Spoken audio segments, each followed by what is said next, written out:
The night was a frosted breath along the black stones of Castle Black. A hush broken only by the slow rasp of wind over ramparts and the faint creak of hemp on hooks where old nets hung. Snow came thin and slant, a drifting veil that softened the angles of the yard. The wall loomed against the moon like a frozen mountain made by giants and neglected by gods.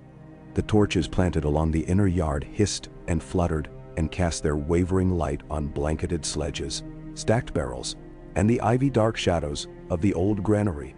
In that light, John Snow stood with his gloved palm against Ghost's neck, feeling the direwolf's heat even through fur and leather, an anchor against the cold that had crept into his bones and seemed unwilling to leave. "Easy," he told Ghost, though the wolf made no sound. The beast's breath steamed. His eyes were chips of red ember set deep in white. John had been awake since before the middle watch, though sleep had barely clung to him at all. The letter burned in his memory whenever he closed his eyes, pink as flayed skin, inked like a wound, boasting in a bastard's hand. Ramsay Bolton claimed this and that, demanded this and more, and there was a cruelty to the words that had struck John the way a sudden hiss of oil hits the skin. Rage wanted to live where duty had lived. In that narrow contest, rage never slept. He felt weariness like a stone tugging at him, and behind it a different ache. Of all the decisions that had knocked themselves like arrows against a string, the free folk lodged in the abandoned houses. The stores accounted and reaccounted, fuel split and counted again. Men in black silent as stones that had developed opinions about everything.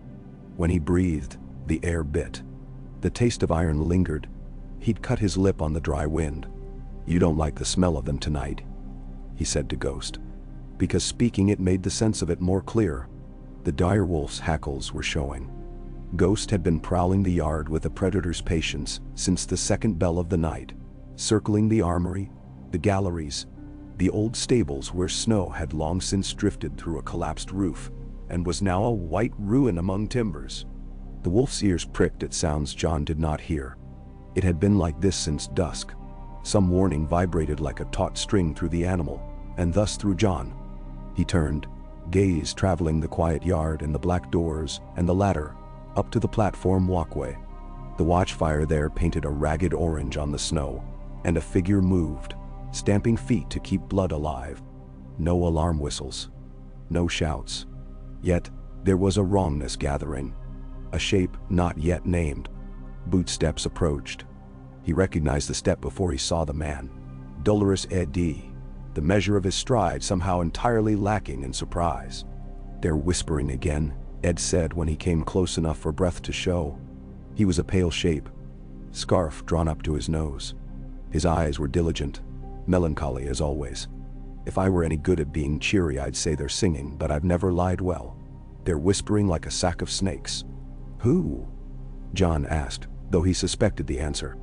"The ones whose eyes go cold when you say the word. Free folk. The ones that think a grave is a better ally than a living body that used to be an enemy. The ones who liked you better when you were less alive." Ed tilted his head toward the granary. Marsh went that way before the bell. John's mouth thinned. Bowen Marsh's face rose in his mind in all its uncomplicated earnestness. The worry that had furrowed him ever since the first wildling had crossed beneath the wall with a bow lowered and palm up. Bowen was not a coward. He was a man who believed the world worked one way and had discovered it did not, and his answer to this had been to clutch the old answer harder. "Send for Tormund," John said at last, quietly, "and for Leathers. I want the tunnel warded in case we need it closed in a hurry.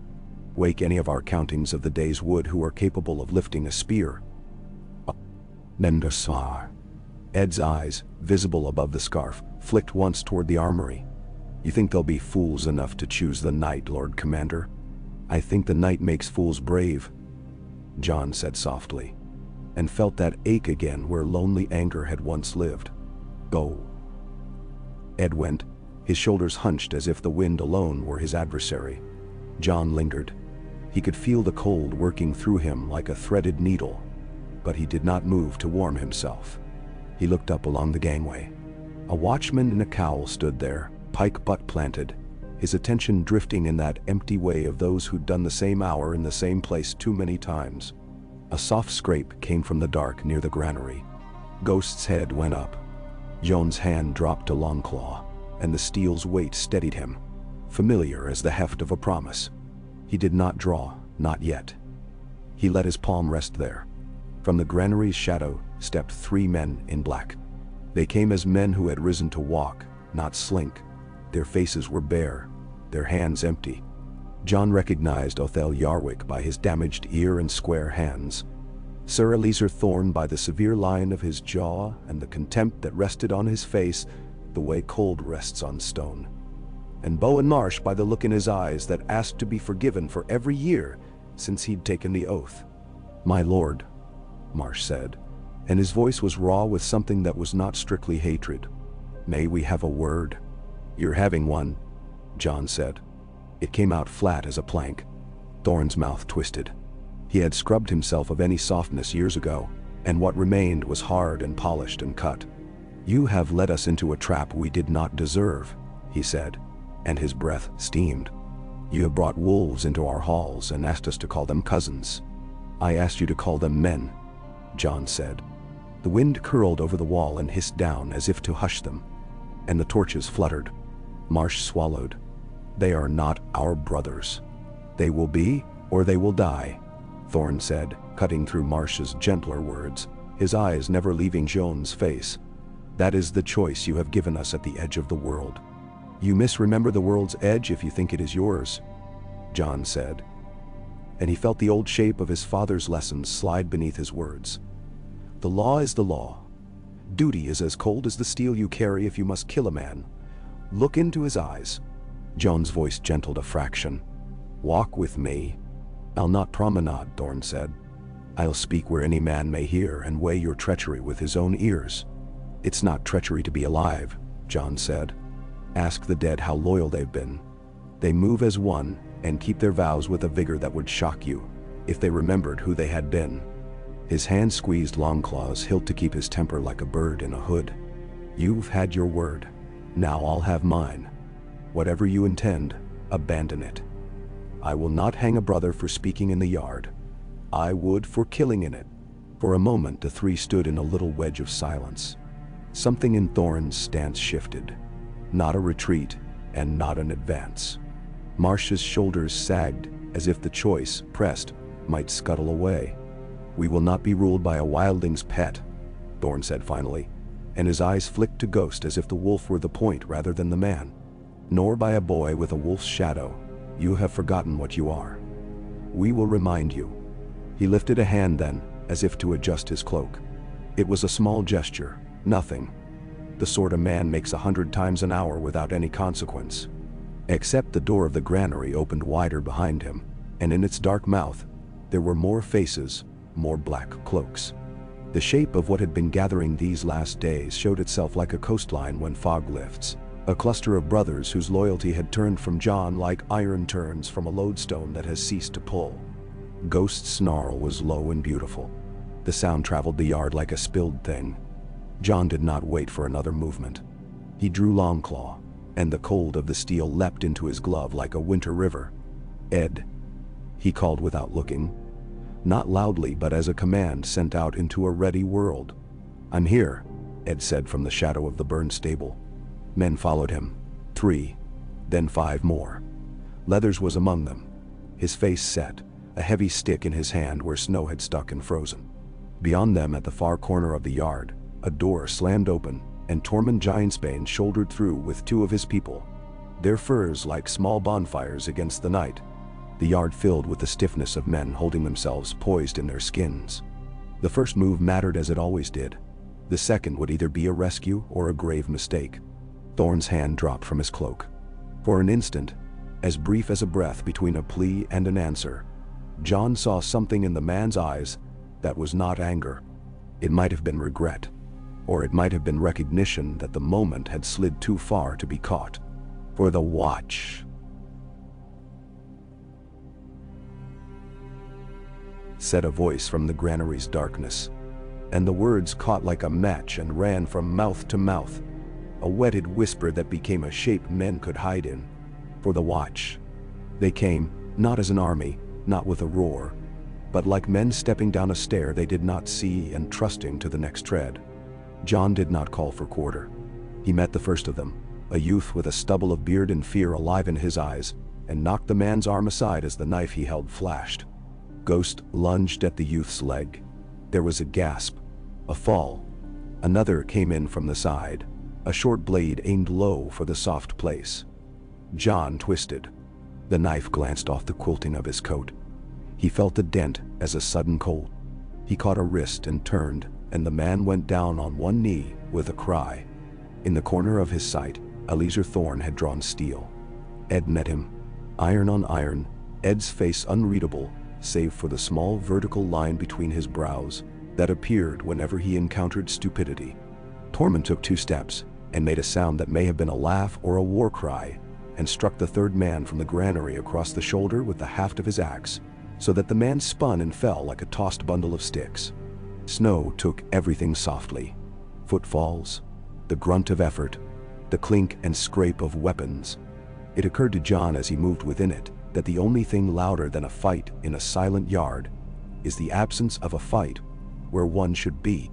He parried, stepped, used his shoulder, the flat of his blade, the weight of his thigh to turn a body. He did not aim to kill any who had not already chosen it. But there was blood in the air, ghost metal, a taste of pennies, and the wind dragging at cloaks, and confusion had its own momentum.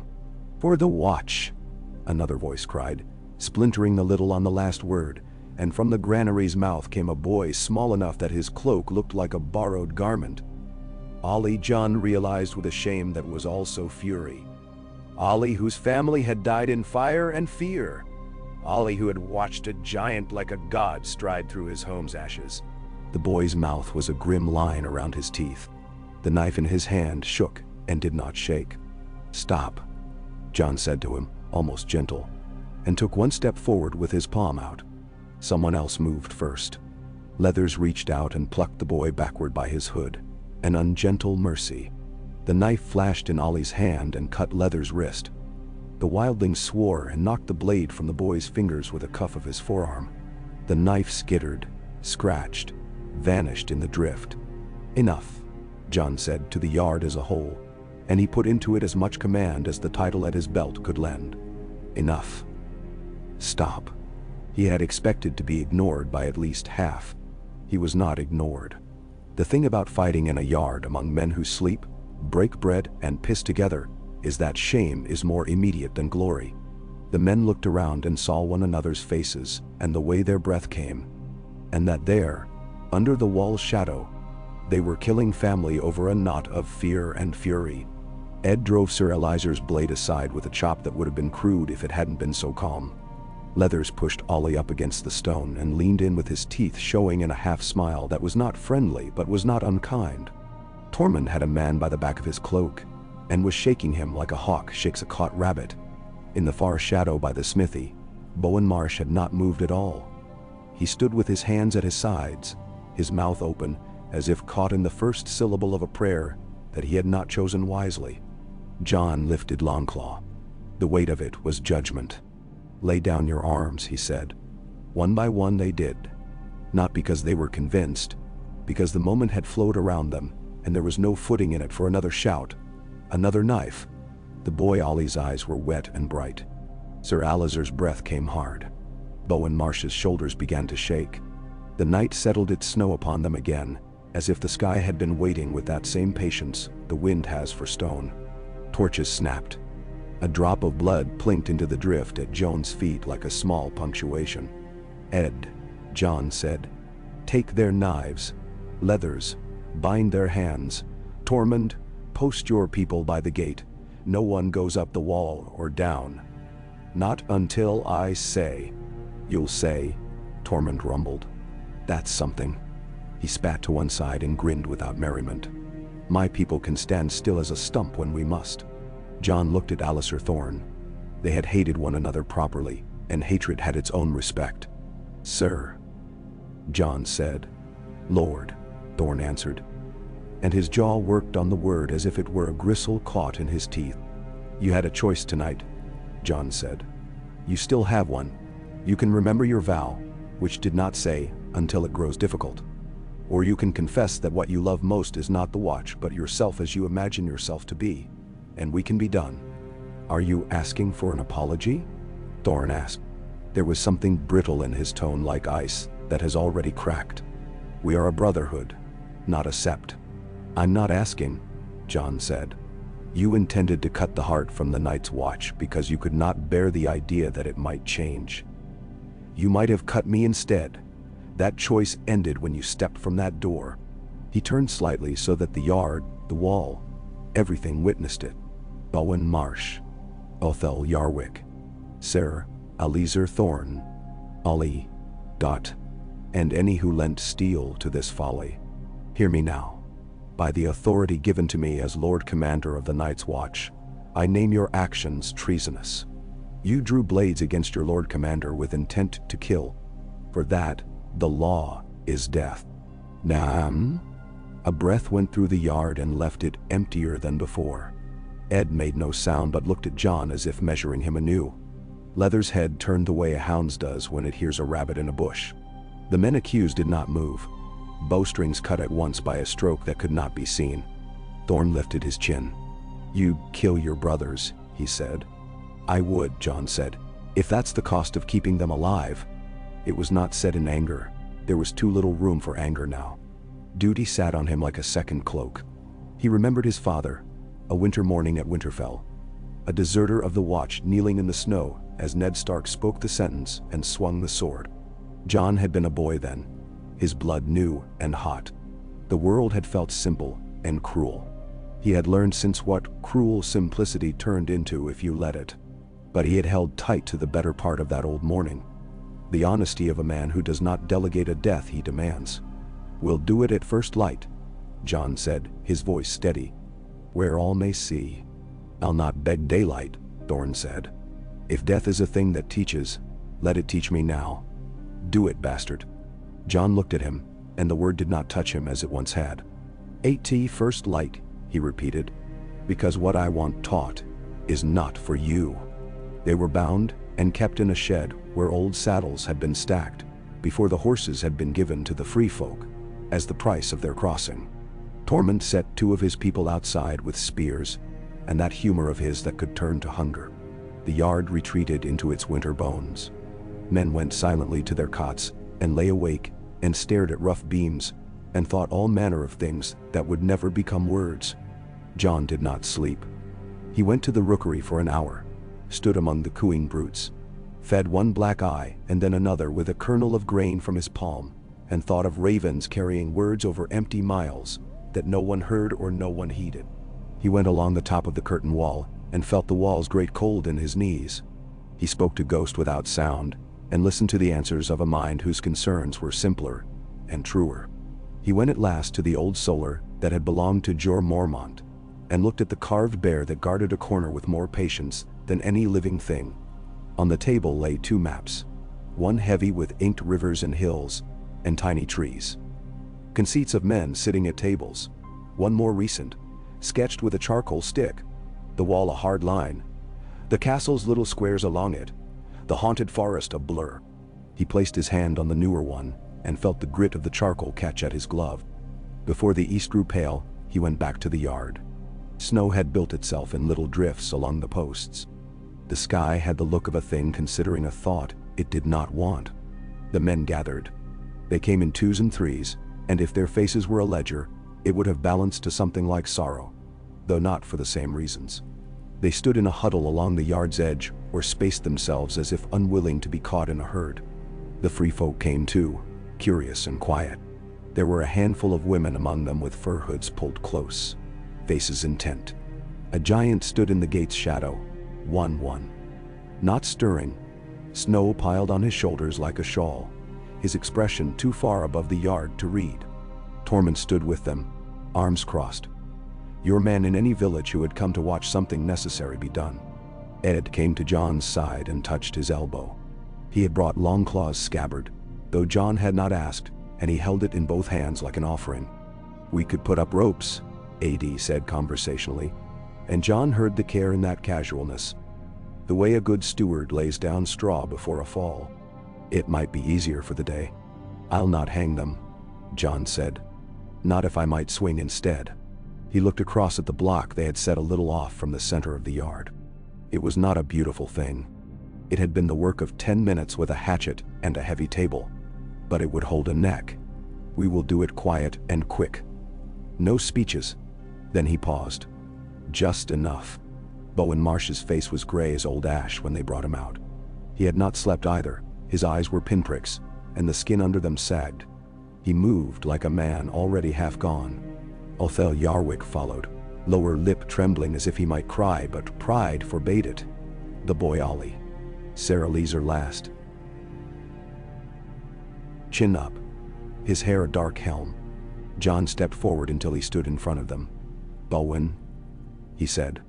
Lord Commander.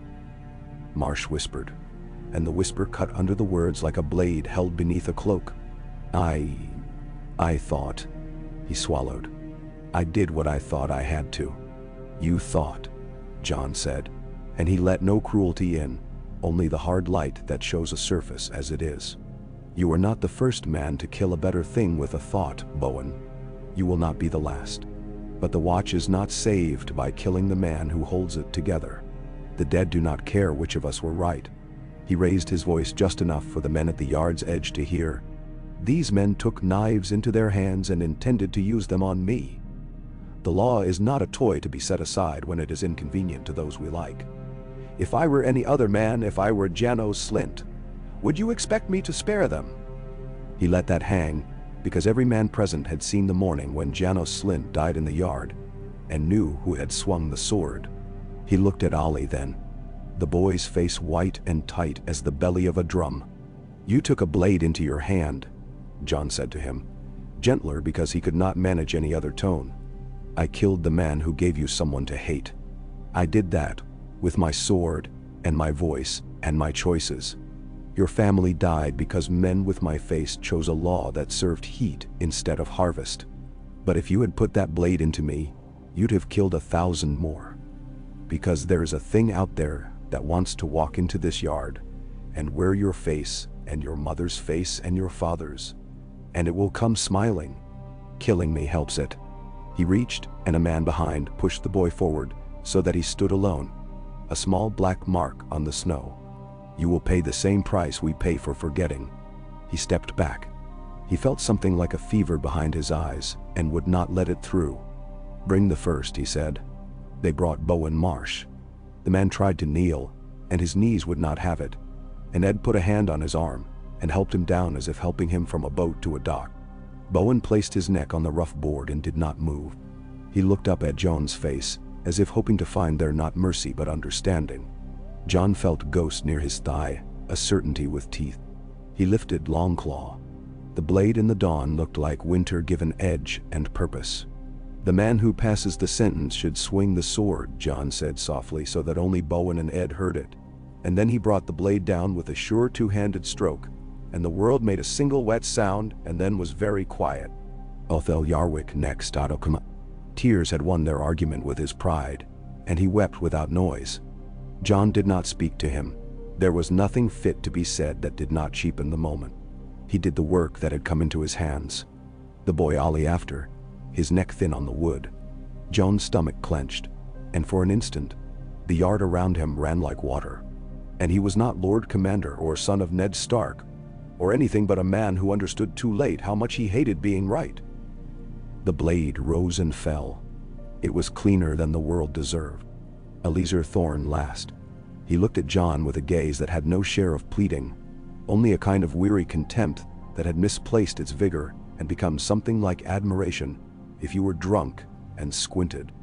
You were born for this, Thorne said, and the words were either curse or compliment. I was born for cold, John said. You'll have it. Thorne laid his neck down. He did not shut his eyes.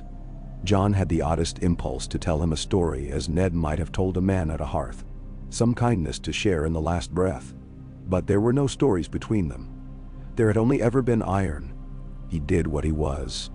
The sword fell, and the yard flinched as one body and then found stillness. The men who watched let their breath out in a ragged collective exhale. Snow fell. Somewhere on the platform walkway a watchman coughed twice and then did not cough again. Ghost licked blood from the block with a methodical care that was not hunger but attention. Tormund tipped his head and spread his hands as if to say, "There then." Ed took the blade's point gently and lowered it with 2 fingers. Jon stared at the red on the pale steel and knew it would never be clean again, no matter how he kept it or scrubbed it with snow until his gloves were stiff. "Have the bodies burned," he said. "Here. Now." "No," Ed asked. "Now," Jon said. "No one leaves this yard with a head in his thoughts that is not set on a pike or a pyre. No tales woven in alcoves that grow into something else." He met the eyes of the men along the yard's margin. "You have seen what the law demands," he said to them. "If you cannot live with it, I will accept your leaving. Tomorrow at dawn those who will ride for Eastwatch or the Shadow Tower or South may do so. But not tonight. Tonight, we are the thing we say we are." Bendy. It took an hour to build the pyres because wood was precious. Leathers fetched what they would not miss and what they might. His face unreadable. Men worked with the grim competence of those who understand that the fire they light is the fire they must sit beside for the rest of their lives. The bodies were laid and the oil poured. Jon lit it himself from a torch, and the flame crawled up the oiled wood and took the gift with the hungry efficiency of winter seeing its own face. The smell went everywhere. It clung to hair and clothes and the insides of throats. The smoke went up and into the wind and was being carried before the wall had the chance to disapprove. Ollie's body was small in the blaze, an accusation and a plea neither of which Jon was allowed to answer. He stood until the fire had done its first hard work and would do the rest without being watched. Then he turned away. In the mid-morning, the yard went about being a yard. Men loitered in new arrangements, as if the place had been tilted, and they were rolling into new corners. The free folk were less quiet. They talked in low voices, and a few of the younger men laughed, not with humor, but with the nervous joy that attends any proof that something is possible. Tormund found Jon by the wall, and slapped his shoulder with a hand the size of a ham. "That was good," he said. "It was clean. It was necessary," Jon said. "Those two things sometimes meet." Tormund's grin crept in and out. "You killed your own. I have done the same. You will not be easier to live with now." Nendem said her. "I was not easy before." "No," Tormund agreed cheerfully. "But you were softer, which is worse." Jon looked down into the yard. Ed spoke with 2 stewards, his hands making small shapes in the air that were careful even in their impatience. He'd have the dinner in order and the latrines cleaned, whether a king or a wolf ruled the yard. Ghost stood near the post where the block had been. He had not left it, as if faithfulness was to the fact of the thing even more than to the man. Snow fell. The sun made a half-hearted effort at being day. "Some will leave," Jon said. "Let them," Tormund said. "They will be replaced by men who like eating more than they like hating." "We'll need more than eating," Jon said softly. "When the dead come." Tormund's mouth sobered. "Eh," he said, and his eyes slid north as if pulled by a cord. By noon the first men came, packs strapped, mouths set. They had decided quickly, a kindness to themselves. Jon met each at the gate. He did not speak to them of regret or anger or duty. He took their oaths as if the old ones standing in them were still within reach, and if they were not, he took the shape of the words anyway because shapes matter. He sent them to the Shadow Tower in Eastwatch under escort. He said to each who looked him in the eyes, "Go with honor." And he meant it. The watch was not a jail. It was a place of choosing. That it pretended to be otherwise was one of its oldest hypocrisies. By mid-afternoon there was a tiredness in Jon's limbs that was worse than mere fatigue. It had teeth and a will of its own. He went to the kitchens and forced soup on himself, thin, with a sliver of salt pork that came as a surprise to his spoon, and let the heat do what it could. When he came outside again, the light had already begun to thin. The day was a brief guest. In the rookery, a raven cawed from a place inside sleep. Jon looked up, that irritant of alertness pricking him in that way his father used to call the gods' small nails.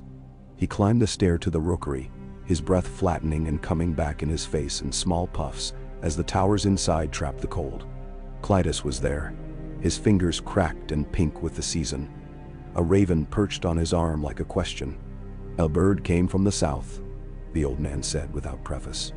His eyes were bright in his wrinkled face. "A coal stubborn after glow. From one of the small keeps on the King's Road, I think. But the mark on the seal was odd.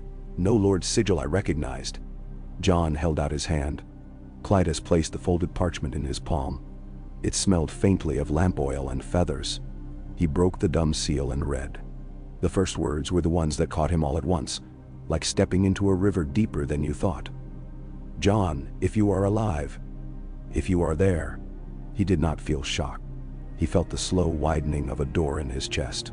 The handwriting was neat, stern, a careful hand grown more careful in pain. The words were simple and did not ask permission to be true. Sansata. The name said more than the lines that followed. Winterfell. A flight in the snow. The hounds behind us. The cold and the fear, and the moment when the fear had ceased to be the worst thing, because there had been a shape worse than fear behind it. John read the letter twice, then a third time. He held it as if it might vanish if he loosened his grip. He stood very still in the rookery while the ravens made their small machine sounds and thought. He had executed his own traitors that morning. He had held the watch together by the shortest cords. He had promised himself, and the dead, and the living that he would not leave the wall for anything. He closed his eyes and saw his sister's face as it had been the last time he'd seen her, soft and proud. A child's pride that did not yet know what pride became when the world taught it hunger. He opened them and looked north through the tiny, frost-blurred arrow slit, as if the letter's words were a path drawn on the air. He had learned to cut himself away from the living piece by piece until there was a shape that could stand at the end of the world and call it home. The letter made that shape falter. "Another letter?" Clytus asked, looking for his work. "For order." "No," John said. I thought you were the one who summoned." "I thought so too."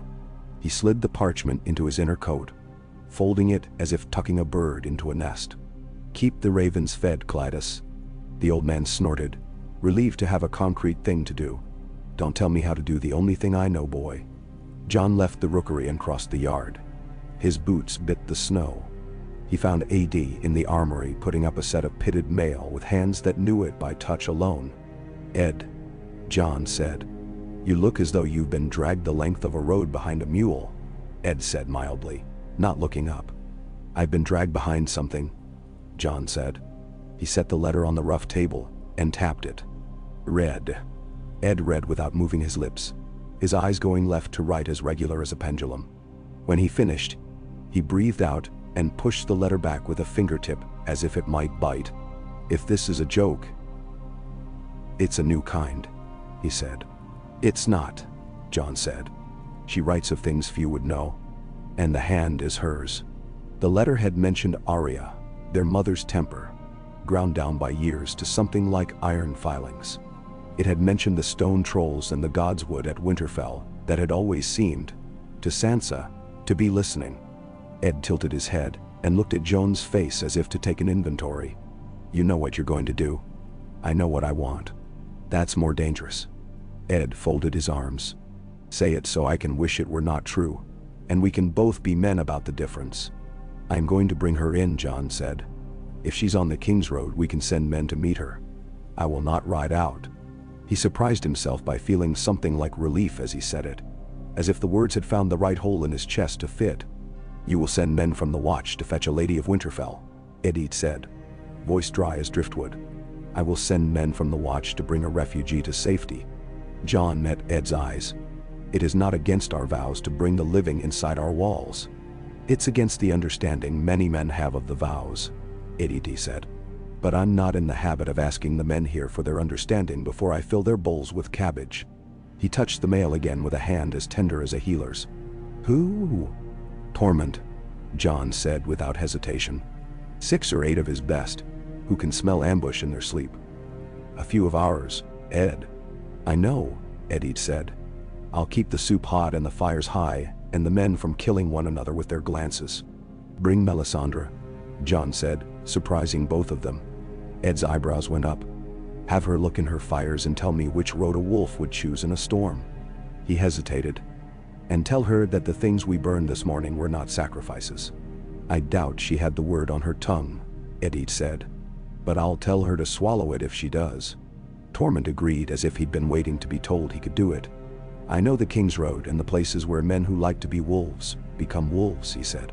"We'll take the path that lets us be men. Bring a few of yours who won't piss themselves if a hedge moves." "Not many. Men are stones in a cart. Too many and the thing breaks." "And no." They planned at a table that had seen worse plans. A piece of charcoal scratched out the King's Road and the spurs to the small keeps where crows rested and wrote their reports in ink that always ran in damp weather. They chose a route to meet north of Molestown, where the ground rose in a hump that made a good look behind and ahead. Tormund picked his people with the indifference of a butcher who chooses the best cuts for a stew he intends everyone to eat. He added one without asking, which made the plan less like a plan and more like a promise. They'd be seen and feared, and the fear would keep worse things at bay. Melisandre came without being called, in fact, as if drawn by the shape of the thing, the way a hawk turns on a glint you could not see. Her red hair lay heavy against her shoulders, and the stone at her throat caught and threw back furnace light that wasn't in the room. "You killed them," she said, as if remarking on the weather. "I enforced the law," Jon said. "Men call their gods by many names," she said. "You speak stark when you speak of the law." "I speak snow," he said. Her smile was a small thing that had not been taught to grow. "Your sister." It was not a question. She went to the hearth and looked into the fire with the attention of a woman listening through a wall. "There are paths. There is smoke in the trees. There is a dog with blind eyes. There is a man who hates himself more than he hates anything alive." She frowned a little. "There are flayed things on poles. They are not living. The path you would want is the path the enemy has not thought of, which is the oldest path of all. The path through a friend's door." "Menamashsel." "You see a great deal," Jon said, because it was the thing to say when a person gave you riddles you had not asked for. "I see enough to know that the night is tensing," she said. "Everything in it is coiling." "You cut something this morning? That has a recoil." She reached into the fire, and the flames moved around her hand like dogs avoiding a stick. When she drew back, there was nothing in her palm. "You will find your sister." "Good," Tormund said. "I prefer the prophecies that tell us the obvious." Melisandre did not look up. "Prophecy does not tell the obvious," she said softly. "Prophecy tells the thing you know and refuse to speak. Those are different." Tormund snorted and adjusted the axe at his shoulder. "We leave at dusk," he said to Jon. "More comfortable with hooves and boots than ideas." "You leave at dusk," Jon agreed. "I'll have the outer gate watched. If you do not return in 2 nights, we burn pitch and wait with bows in hand." Tormund clapped to Jon's shoulder, the weight of his hand like a blessing or a challenge. In men like him, they were the same. "You did a hard thing, Crow," he said. "Let's see if we can do an easy one to balance. We'll bring you your kin." They left when the light had gone to a pewter that did not differentiate ground from sky. Wun moved with a patience that made the ground seem to move under him instead. The free folk wrapped their furs tight and went with that quick, economical step that makes long miles short. 2 of Jon's men went too. Rory, who had a face that made men underestimate him, and Harker, who wheezed when he climbed stairs but could shoot the eye out of a fox at 100 paces. They vanished into the cold, the way men always vanish into cold.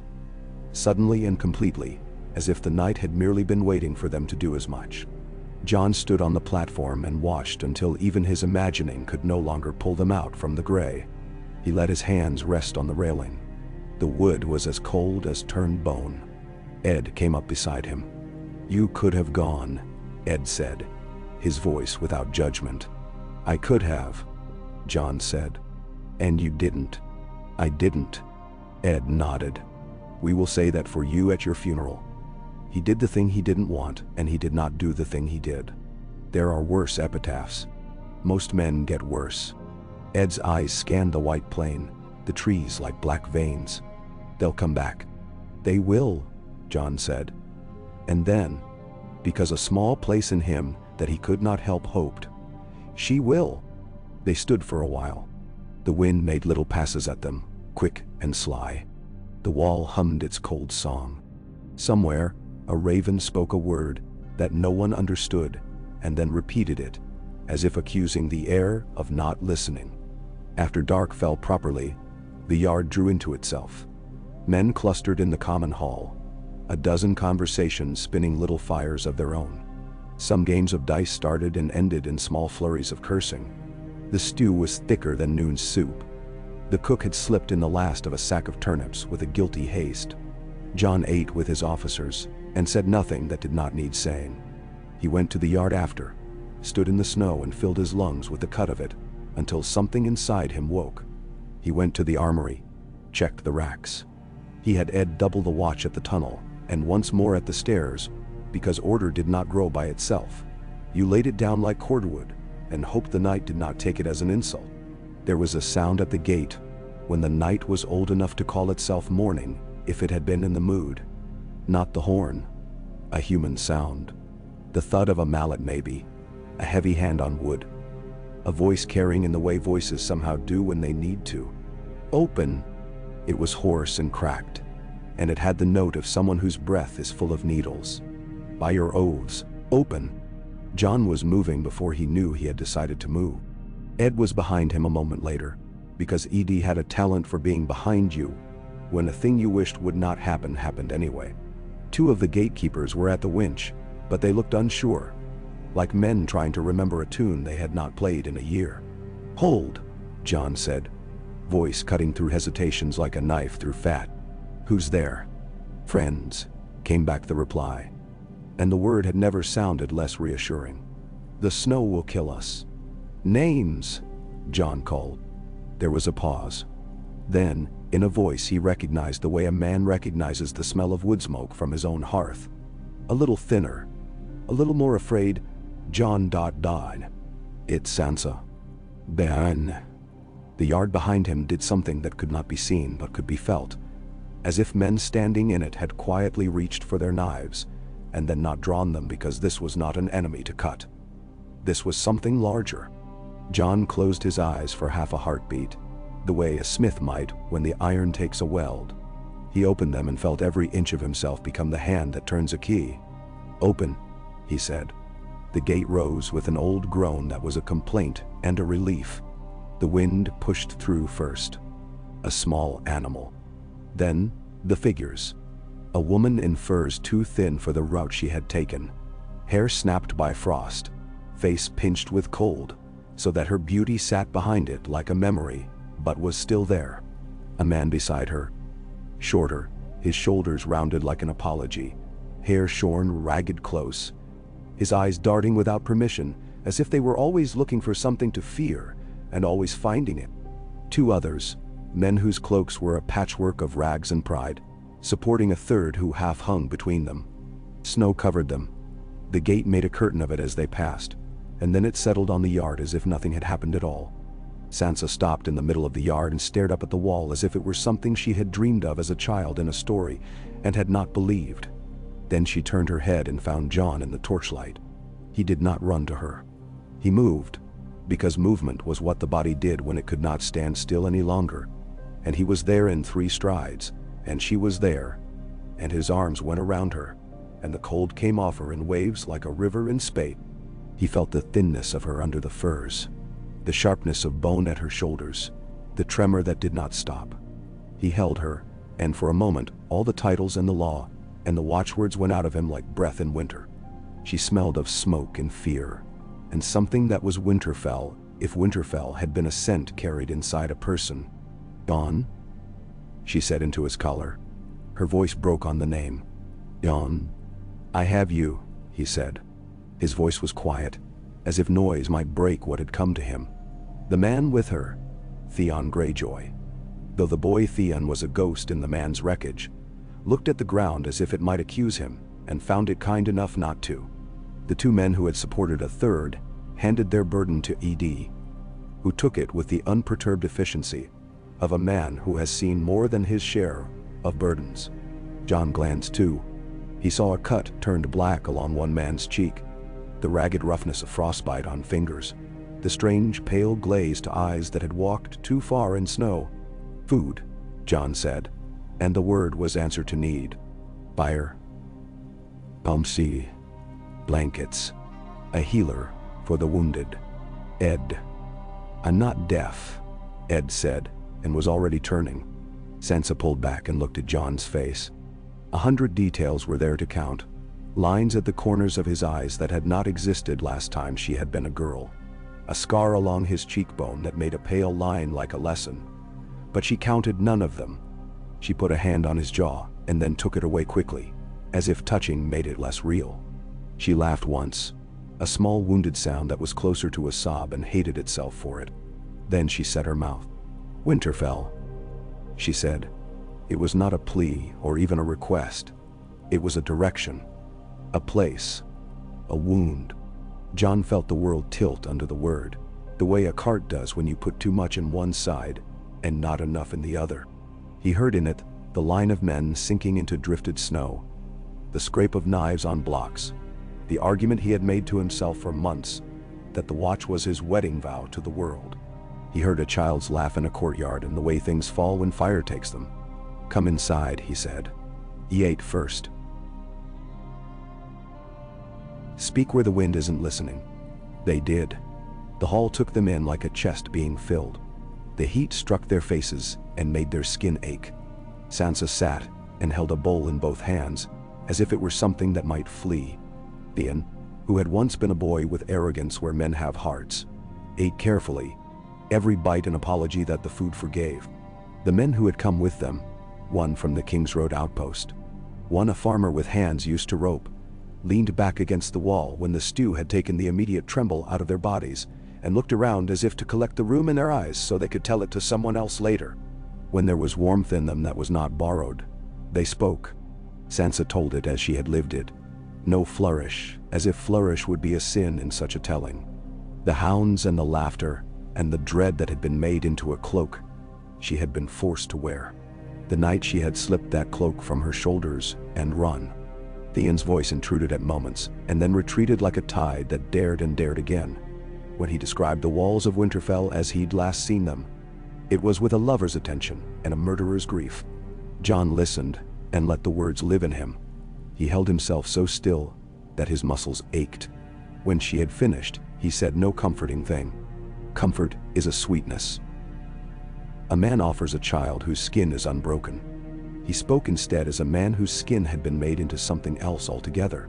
"You will sleep," he said. "You will sleep in a bed. No one will come in." She nodded, as if sleep were a task she might take on and succeed at through diligence. "Then we will speak of Winterfell," John said. She looked at him with something that was not relief and not gratitude, but was closer to a fierce hope she did not trust. "We will speak of how to take it back," she said. "We will speak," John said, and his breath sailed out of him like a ship into weather. He watched her go, one of the women leading her away with a lantern cupped in her palms, with a care she would give to an infant bird. The hall grew noisy, as noise always comes back, like water to a channel. He stood and went out into the cold. The snow had ceased for the moment, and in the small clear the sky was hard and unfriendly with stars. Ghost came and pressed his head into John's knee. John stood with the wolf and the wind and the after-image of fire in his eyes, and thought of the morning. He had cut men from the world in the name of the world. He had saved the watch with the blade that had also nicked his soul. Now a new choice rose on the horizon, ragged as a ruined wall, bright as a standard held against the sun. Winterfell. Sansa ... The dead in the woods who did not care for any of it, only for the warmth of bodies and the sound of fear. He put his hand on Ghost's head and curled his fingers into the thick fur. "We don't get to choose between good things," he said softly. "And the wind took it and filed it somewhere. The night keeps its accounts. Only between the thing we can live with and the thing that is true." Ghost's eyes glowed like banked coals. Somewhere on the plain beyond the wall's shadow, a wind lifted snow into a banner and dropped it again. In the hall behind him, a woman who had been a girl he had not seen for a long time lay down in a bed that was not threatened by a door's sudden opening. Somewhere in the forest, things that forgot themselves and remembered him moved. He stood between them and the wall, a man with a sword that would never be clean and a heart that would not be quiet. The night breathed. He breathed back, and the decision that would unmake one vow to keep another began to walk toward him like a figure out of snow, not hurrying, because it knew the way and the door, and the man who would, at last, open it. Okay. How? The room Sansa slept in had once belonged to men who had quit warmth as they might quit wine, with reluctance, but conviction. Someone had hung a thin curtain of undyed wool before the window slit to keep the worst of the wind from crawling across the floor. A brazier smoldered with a miser's diligence. The bed wore two patched quilts that smelled faintly of smoke and soap. Jon stood just inside the door, not entering far enough to make the place smaller with his presence, and watched the shape under the quilts steady itself into sleep's long, even swell and fall. The woman in the chair by the hearth, one of the free folk who had come with Tormund, hair as pale as straw left under snow, hands clever as a midwife's, glanced at Jon once and then closed her eyes as if to rest them without resting the rest of her. He drew the door to, as softly as if there were a bird in it. Ed was in the passage, as if he had unfolded himself from the wall. If she wakes yelling, he said, not unkind, the men will pretend they didn't hear. They will hear, but they will pretend. I will see to it that the pretense is very convincing. Thank you, Jon said. Someone should have done it for my sisters if I'd had any. All I had was brothers, and we celebrated everything by hitting one another with sticks. Ed's gaze flicked toward the door. You looked like your father when you saw her. That's not a complaint. It was a comfort, and it was not. Jon's throat felt rougher than the wind could account for. Sometimes I learn what my face is doing only because of things men tell me after. You are well suited to command in that way, Eddie said. You like knowing last. He tilted his head, listening to a thing that was not sound so much as the absence of it. The hall is noisy so men will not have to hear their thoughts. This is wisdom disguised as foolishness. You should try sleeping. Failing that, try sitting down with your eyes open and the same number of burdens. I have other work to fail at first, Jon said. They went down to the armory together. The smell there was of oil and old leather and iron that had recently remembered fire. The smith, a compact man with arms like beams and a temper he kept banked as carefully as any forge, had a tray of dark shards on the table. Bag and glass. His son, a boy with a scar under his right eye from a time when he had not understood how a hammer sells pain if you're careless, was grinding them against a stone with small, precise motions that made a whispering sound. We'll need more halves, the smith said to Jon without preamble. The last lot the carpenters gave me might as well be brooms. The glass bites, then splits. They'll do for a thing that doesn't mind splinters, but men are not made that way. Nender. We'll strip the plank beds from the burned stables, Edith said, or the tables from the unused mess. It's not as if the food there will be heavy enough to protest. He picked up one of the black points and turned it in his fingers. It gleamed dimly. Ugly. It helps to make the ugly into a thing you can hold. Otherwise, it is everywhere at once. I'll put ugly on sticks then, the smith said. It's a living. Jon set a hand on the table's edge and leaned his weight into it just enough to feel the woods grain through the glove. Make enough that every third man can carry a spear point he can trust, he said. If the dead come with the cold at their back, we'll want more. They'll come with the cold inside them, the boy said, then flushed to have spoken. Sir, you're right, Jon said to him, and the boy's flush deepened as if praise would scald if it stayed too long in one place. The night thinned. Men dozed where they sat. The fires sank and were fed and sank again. When dawn finally slid along the yard stones like a coin under a door, colorless and grudging, Jon had gone to the top of the stairs that led to the wall and set his hands on the frozen rope, letting the cold bite his palms until the ache felt like a kind of clean. He thought of his father's godswood, The red leaves and the white trunk, the face carved with that open innocence that somehow could still look stern. There was a godswood of sorts at Castle Black, a clump of trees that had not learned to be ashamed of their age, iron hard under winter. But the heart tree's face had been cut away generations ago by men who had thought themselves improved by not seeing. He missed that face as if it had been a person. He missed Winterfell with a physical sensation like hunger. "Don't jump," a voice said behind him. Dry as the paper the Raven's notes were written on. "I could do some of your work, but not the part that lives in your head." Jon did not turn. "If I jumped I'd land and keep working. That is the trouble with some decisions."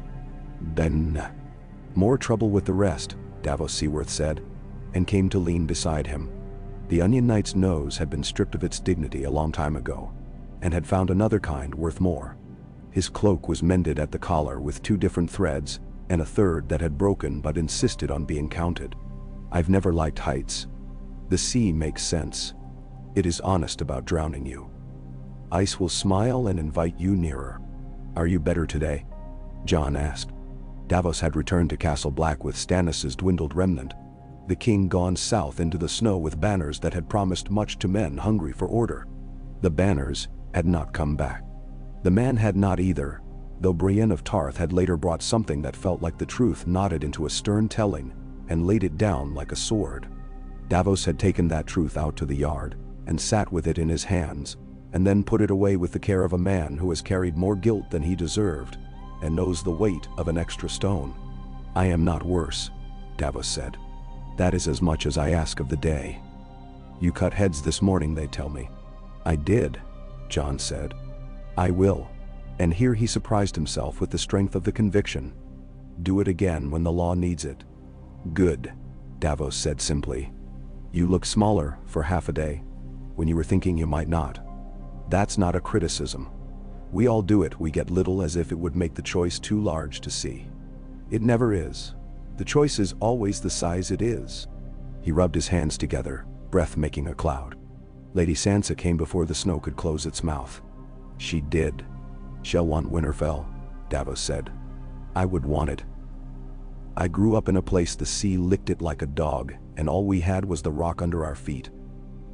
But if someone had come and said, 'This rock is mine and your boys must eat cold,' I'd have cut his ribs out and worn them for armor. Winterfell is not a rock, it's a life, built long and true. You'll be wanting to give it back to its name." "I'll be wanting to give it back to its name." Jon finally turned. Davos' eyes were bloodshot but clear.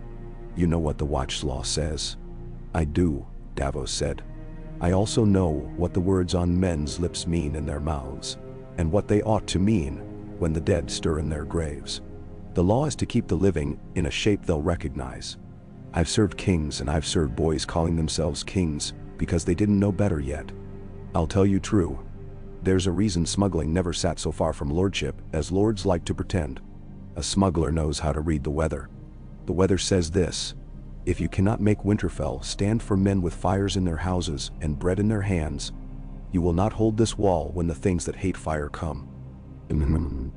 Jon let the words go down into him like a stone into a well and listened for the splash. "If I march south with free folk at my back, the watch breaks. I might hold the wall by force, I might lose it. Either way, the realm is worse." Davos nodded. "Then don't march south with the watch. Find another name for your feet. I can tell you this as a man who has played at honesty, and when pressed, practiced it. You can keep your vow and crack it like ice at the same time. If you are clever and the crack serves warmth, you need not lade. You need only put a banner where men can see it." "Ben?" Jon thought of a field, white with driven snow, and a cloth snapping dark against it. A direwolf's head stitched by a girl with clever fingers, who had become a woman who needed other things out of thread. "A banner," he said. "Starks are good banners," Davos said, "even when they're tired." They stood together in the coarse light and watched a pair of men climb the stairs with a bale of furs between them, their breath writing fat lines in the air. Somewhere below, a boy called out, and someone answered him with a reprimand that was mostly affection disguised as scorn. Tormund returned from the far end of the yard, with 1-1 looming like a mountain behind him. The giant's hair had snow in it, not melting. A crown the weather had set. The free folk around them were making a small festival of sharpening, the hiss of stone on steel. A scuff of leather laughter that had no celebration in it, but refused to admit fear either. "Your lads walk like men who found what they went out for," Davos observed. "They did," Tormund said, overhearing easily, because he was the sort of man who could catch a scent that wasn't there yet. "We found your sister by the gate instead. But the road's awake. There's a place 3 miles south where the snow lies wrong. Something went through last night and left the air colder behind it. It smelled thin." "Then Dantor." "Thin?" Jon asked. "Like knives," Tormund said after considering, and shrugged. "Never mind, we cut a different path back. Your sister's feet already had enough of the first one." He hooked a thumb toward 1-1. He couldn't come in the gate without making it a memory.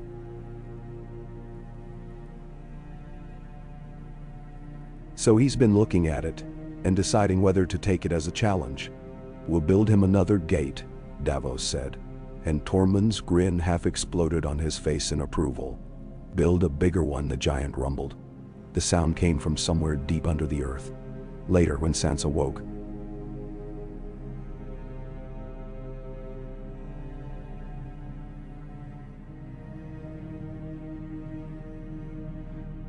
she ate again with the hard, embarrassed appetite of a person whose body had made requests it was too proud to voice, and was now collecting on them whether pride approved or not. She sat with Jon at the end of a trestle table. Her hair had been combed out and braided, neat as if the neatness itself were an act of defiance.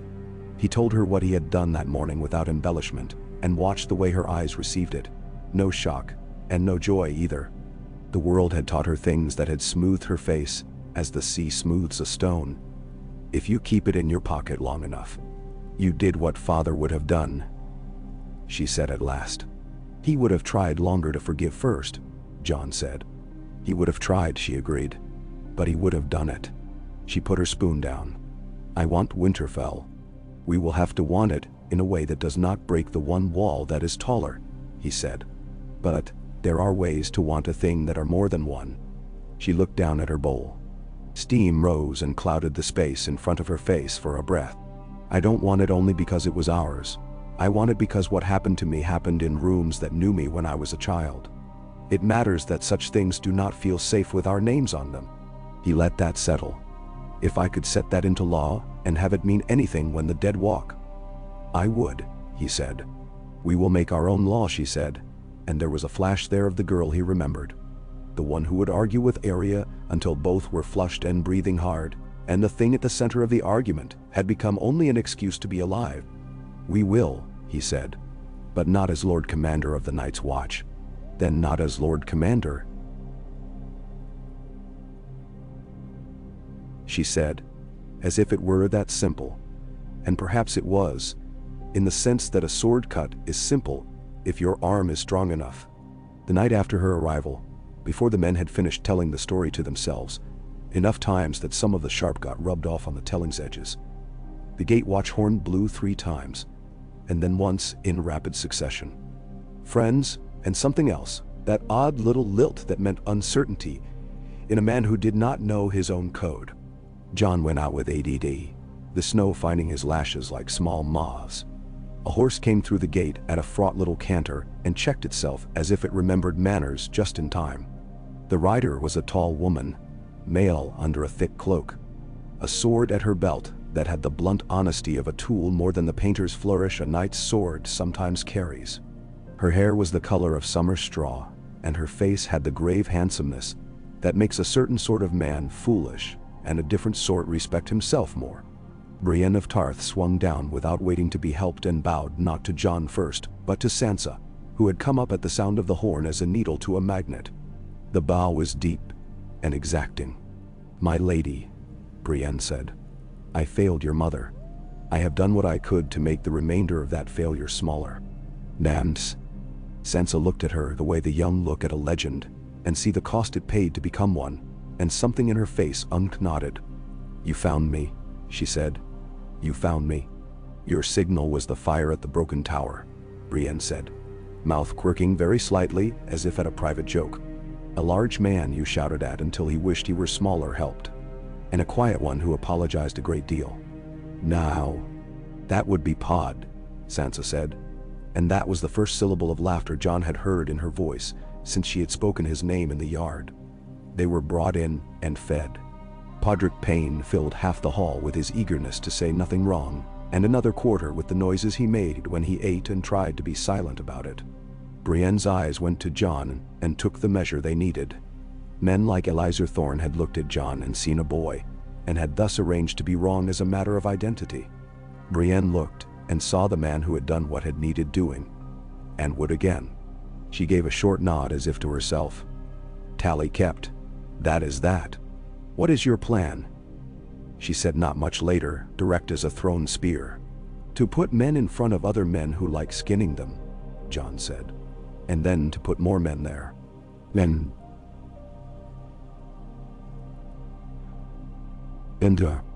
We have one banner that might call others, Sansa said, looking not at Brienne but out beyond her to a courtyard that wasn't there. We will need to remind the North what it remembers. You will need food, and you will need to not die on the way, Brienne said.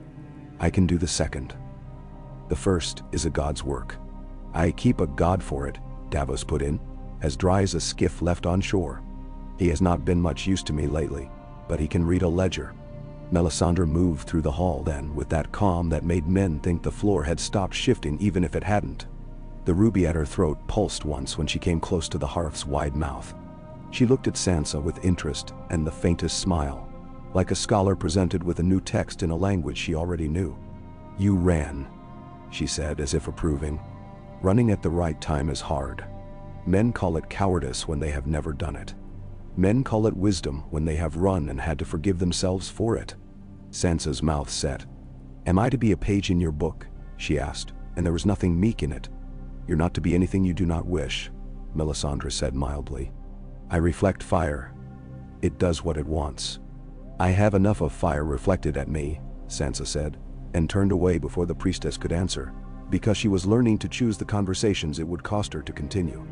When words had been played with, and then put down like bones in a cup, counted and known, Jon convened the men he trusted around a table that had 3 mismatched candles set on it, and a thin crust of dried wax around each, like the memory of old plans.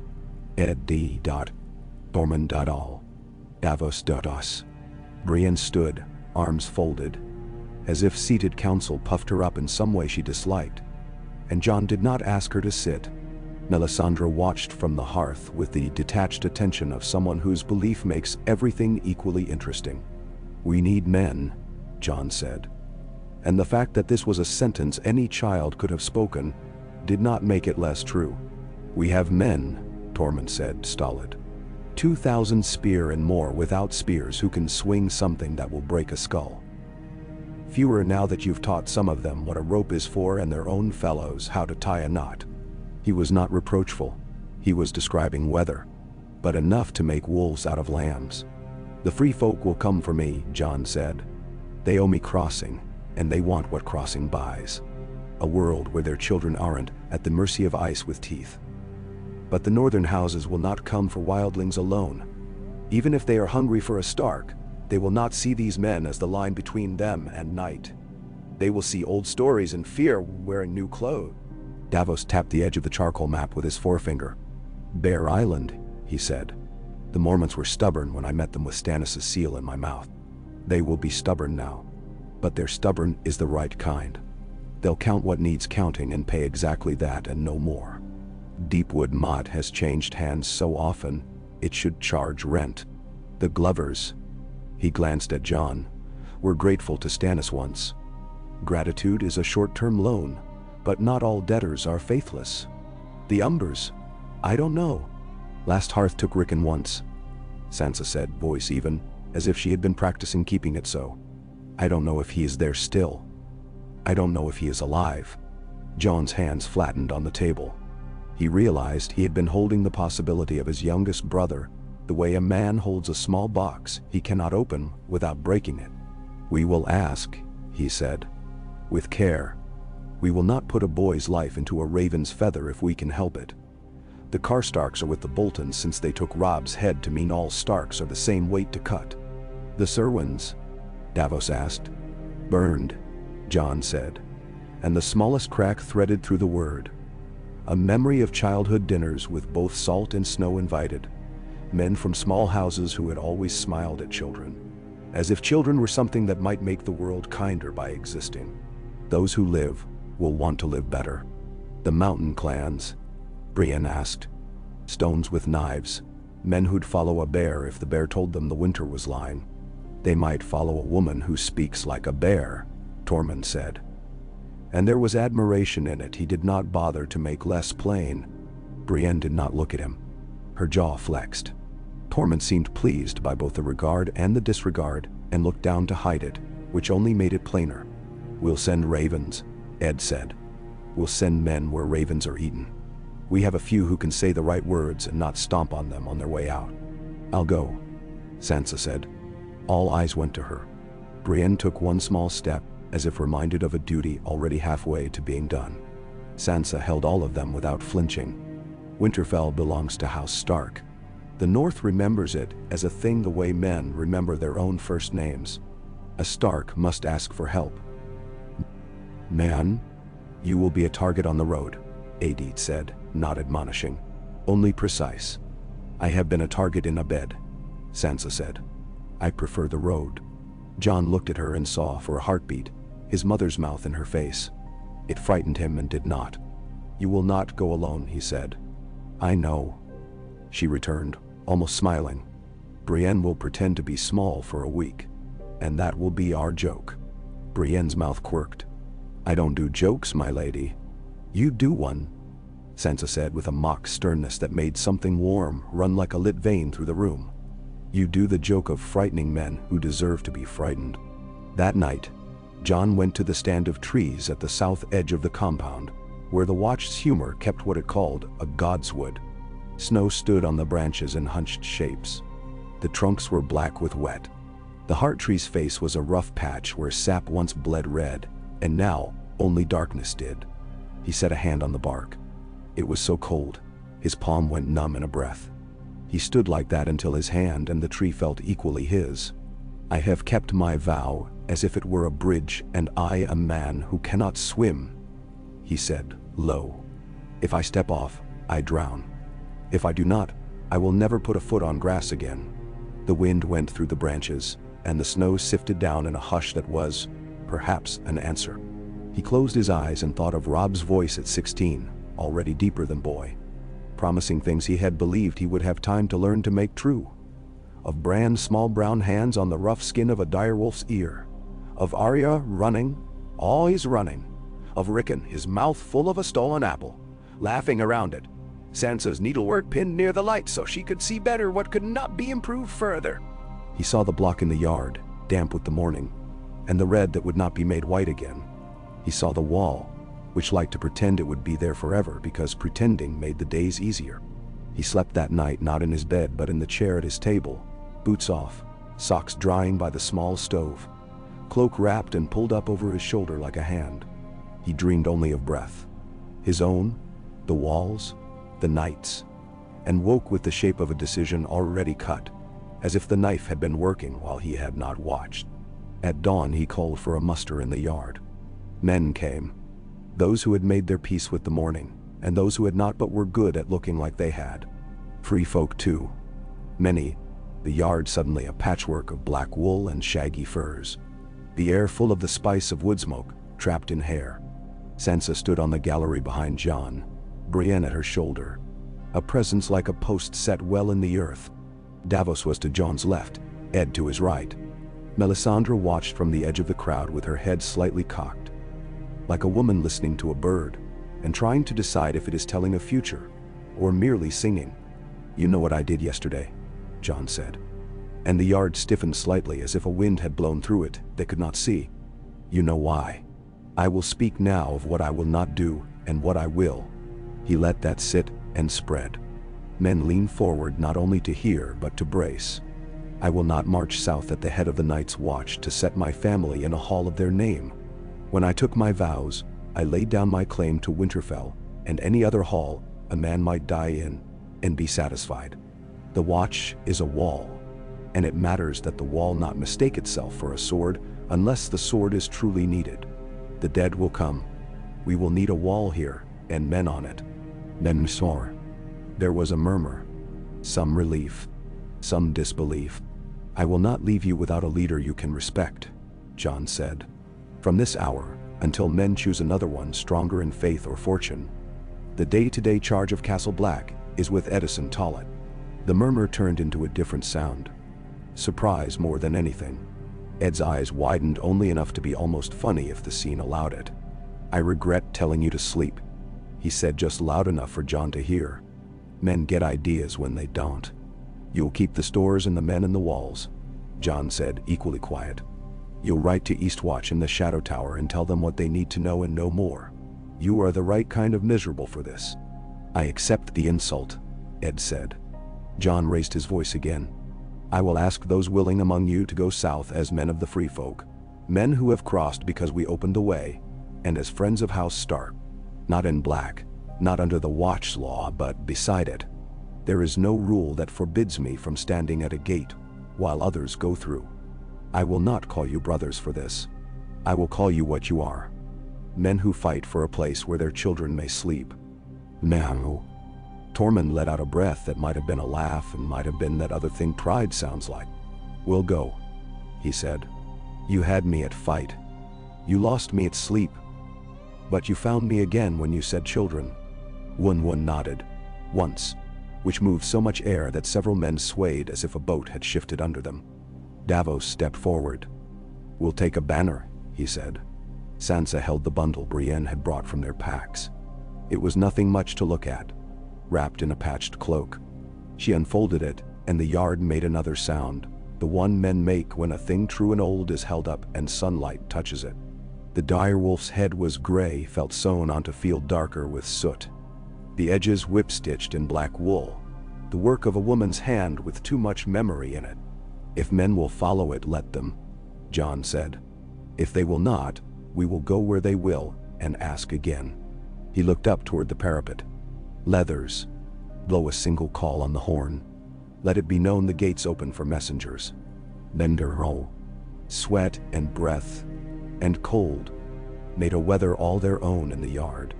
Men went to gather packs. Arrows were counted and counted again. Ed took 3 men aside and told them a long story about a short rope and a longer drop, and returned having said nothing about either and having made his point. Theon came to Jon in the shadow of the old granary. The man's eyes were wells with pebbles at the bottom that had once been coins. I can't stay, he said, and the apology in the words had teeth, chewing at what little pride he had managed to grow back. Where will you go? Jon asked, and meant it. The sea, Theon said. I am good for little, but I am good at ships. My sister is out there somewhere with a ship that listens to her. If I can find her, I can be useful to her. And what I did at Winterfell, I cannot ask men there to suffer my face. He swallowed. I am sorry, for all of it, for the part you carry for me. I don't know how you stand. I don't, Jon said. I lean. Theon gave a short, broken laugh that did not find enough air to become anything. Tell your sister. I will tell her you were brave in leaving, Jon said. He touched Theon's shoulder, briefly, as one man does when nothing he can say will change a past, and the future expects at least a kindness. Theon went with a small pack, and the odd dignity of a man who knows the only person who might forgive him is the sea, and even then, only if he drowns well. Ravens went out under Ed's hand with words that had the salt of Davos' counsel and Sansa's memory in them, each shaped to the house it sought as carefully as a key cut to a lock. To Bear Island, a letter which did not waste ink on flattery, and asked only what honor required, signed by Sansa Stark in a hand that had been taught to be fair and had become strong. To House Glover at Deepwood Motte, a letter that remembered what was owed and admitted what could not be repaid with anything but steel set in the right ground. To House Serwyn, what remained of them, a promise that the hall with its scorched stones would one day ring with the sound of knives on plates and children running. To the Umbers, A careful question wrapped in an invitation. A thread laid on water to see if it would sink or float. To the mountain clans, no parchment at all. Messengers were sent instead, men who could climb and drink and make insults into greetings. Brienne took 10 mounted wildlings who had learned how not to ride, like they were fighting the horse, and set out toward the west with Sansa beside her, and the direwolf banner rolled up until the moment it needed to speak. Davos took a smaller party eastward to speak to the less proud and the more prudent. Tormund kept the main strength near the King's Road's spine, moving as hunters move who intend to be found by the game they want. The day after the first ravens went, a small girl in a cloak too large for her arrived, with 3 men behind her who moved like they were part of a single animal. She halted in the yard as if it were her own, which, in a way, it was, since conviction sometimes confers title. I am Lyanna Mormont.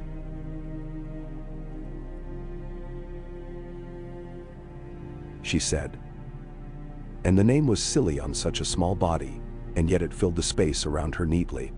My mother died for your king. This is a place for crows, and I am a bear. But my mother wrote to me to say that men who keep the dead out are to be paid in meat and iron. She looked at Jon as if to decide if he deserved the rest of the sentence she had practiced. My mother also said that Starks are to be listened to when they speak in winter, because their words come with the smell of snow. Have you a Stark who can ask a thing of me? Sansa stepped forward. She did not kneel. She did not lift her chin childishly either. She put her words at the right height for the girl to take without bending. I do, she said. Sansa Stark asks for your men. Lyanna considered her, a small frown making a thoughtful notch between her brows. 62. She said after a time long enough to be measured but not long enough to insult. We are a small island, and each bear must fish for 2. But we are not men who count past what we can carry. 62 good men who do not cut their toes in the snow. If they die, they will die making other men less sure.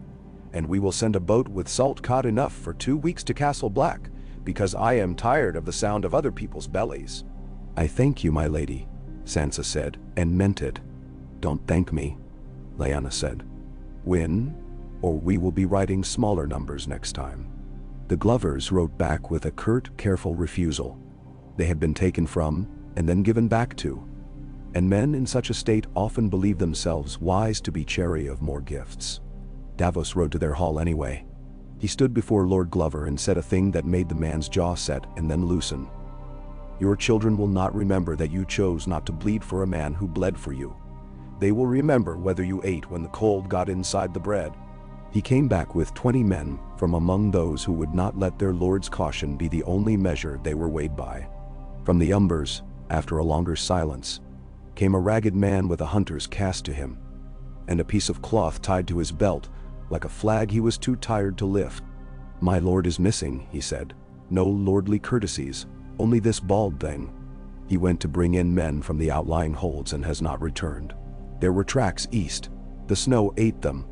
He looked at Jon's face, and then away. If you are asking the Umbers to stand, I will stand as one man first. After that, we shall see. Then, and from White Harbor the raven took its time. You could feel the fat of good living in the wax. You could smell fish when you broke the seal. And the words were long and said little until the third line from the bottom where Lord Manderla's hand, bluff and confident even on parchment, had added. The North is not as stupid as it has behaved. The sea teaches a man patience. Do not mistake patience for consent. If a wolf returns with teeth and a name and a cause that is more than a hall, the merman's court will hear it. Wyman Manderly, who could wrap a threat in a joke and set it on a plate with gravy. Between letters and recruits, life went on at the wall because it had to. They cleaned the latrines and swore about it. They stood watches that had been made twice as long by the sudden leanness of their numbers, and did not complain, because complaining wastes heat. Ghost patrolled the yard like a ghost. Wun Wun sat by the outer gate, some afternoons with his chin in his palm, and watched the horizon like a man reading a book. Melisandre lit small fires in iron bowls, and watched them until her hair smelled of smoke, and her eyes looked like old red glass. More than once she spoke a name so softly, It could have been a word for warmth. And the name was not John's. On a gray afternoon when the sky had lowered itself until men had to stoop to walk under it, the forest line shifted. At first it was only a new shade among the old ones. Then it was a lot of new shades, moving together. The sort of movement that makes the back of a neck itch, even before the eyes agree to see. A runner came from the outer post where the snowpath bent, lungs on fire. "The dead," he said. "Not many. Too many." John was already moving. Ed was with him. The comfort of a second heartbeat. And men were at his shoulder whose names he could have called with his eyes shut, which he sometimes did when sleep would not come. Rory Harker. Kedge, who whistled when he breathed. A spearwife called Maggie, whose laugh had never found the bottom of a room. It couldn't bounce off. Tormund met them where the yard threw its shadow against the gate, eyes bright. "How many?" John asked, pulling on his gloves as if they were arguments he had saved for this. "A dozen." The runner wheezed. "That's how many you saw," Ed said. "Which makes 30. 40, John corrected. "And if it's truly 12, we get to be pleased with ourselves after." They formed on the inner side of the gate as a matter of doctrine. John would have liked to meet the dead in the open, but the men who had worked the gate's great timber long before he was born had understood certain truths. A choke point is governance in wood.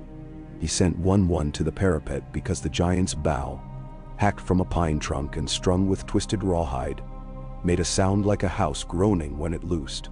He gave Harker the task of setting the pitch buckets near the walls, and then lighting them in a rhythm they had practiced, as if the dead were already at their door.